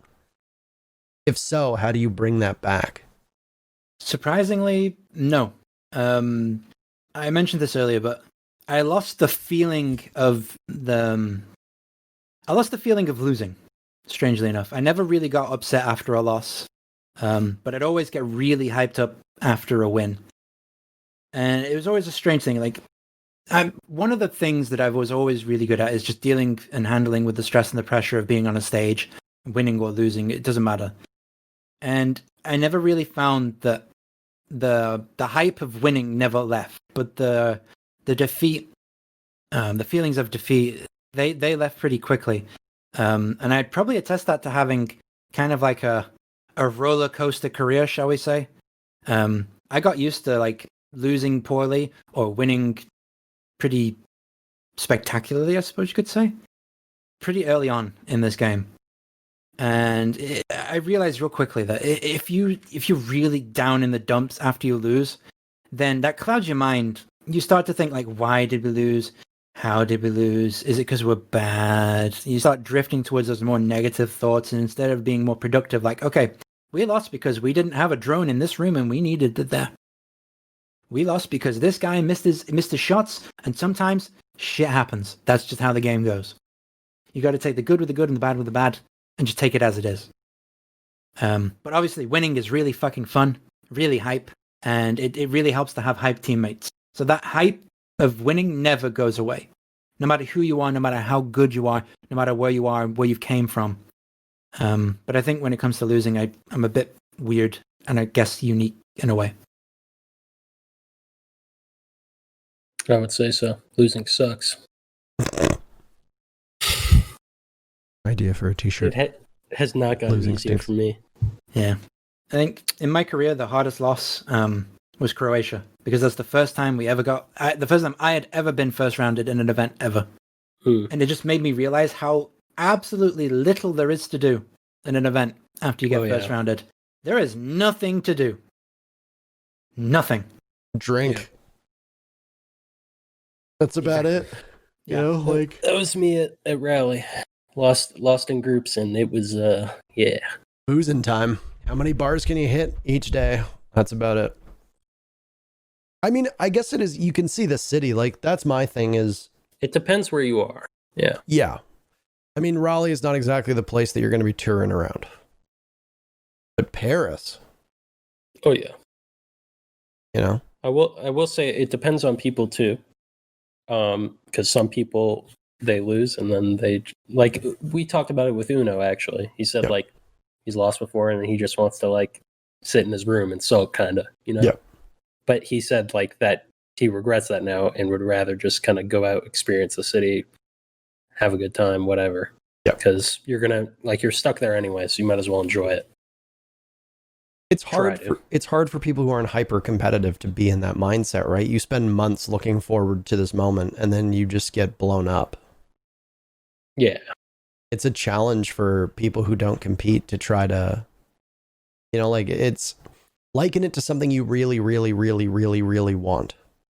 A Christmas present, a birthday present, something you've been looking forward to, and then it just doesn't happen. It sucks, man. It's not that it doesn't happen. It's like someone comes in and like fucking starts fucking beating on that shit with a bat. Yeah. Stepping on it. You know? And you're like, ah, fuck. Yeah. Well, that was the last question. As we've now exactly hit the 4-hour mark. Damn. I mean, we did have it was about 20-ish minutes until we go live. So, I mean, we're at about 3.5 hours, which is about where it goes, but there was never a point where I wanted to cut you off. So this has been probably the most informative one that we've done so far. It's definitely up there with the other coaches one. So it's just like, yeah, this is a good one. I could just sit here and listen. So, but before we go, plug yourself. Where can people find you? What do you do? Ooh. If people want to follow you, if people want to invest in you as a content creator / social media figure.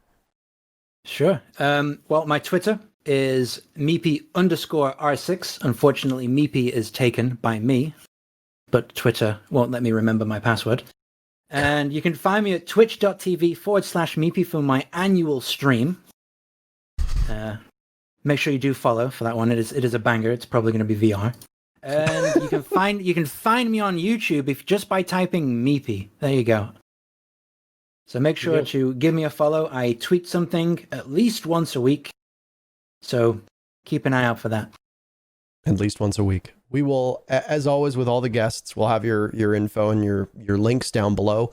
If you are watching on YouTube right now, they will be in the video description. If you are one of those audio folk, I apologize.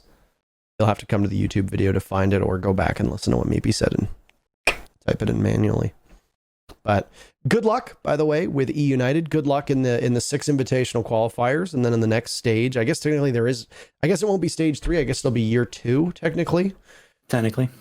The branding confuses me, and I work for the league, so it's fine. But it was a real pleasure to have you on. Congratulations on eUnited doing better. I have no doubt that much of their success is due in part to the knowledge and expertise you bring, and it's been a real pleasure. So thanks for stopping on our show, and thank you to everybody who watched. We'll be live again next Thursday. That is correct. Next Thursday, we'll be live again.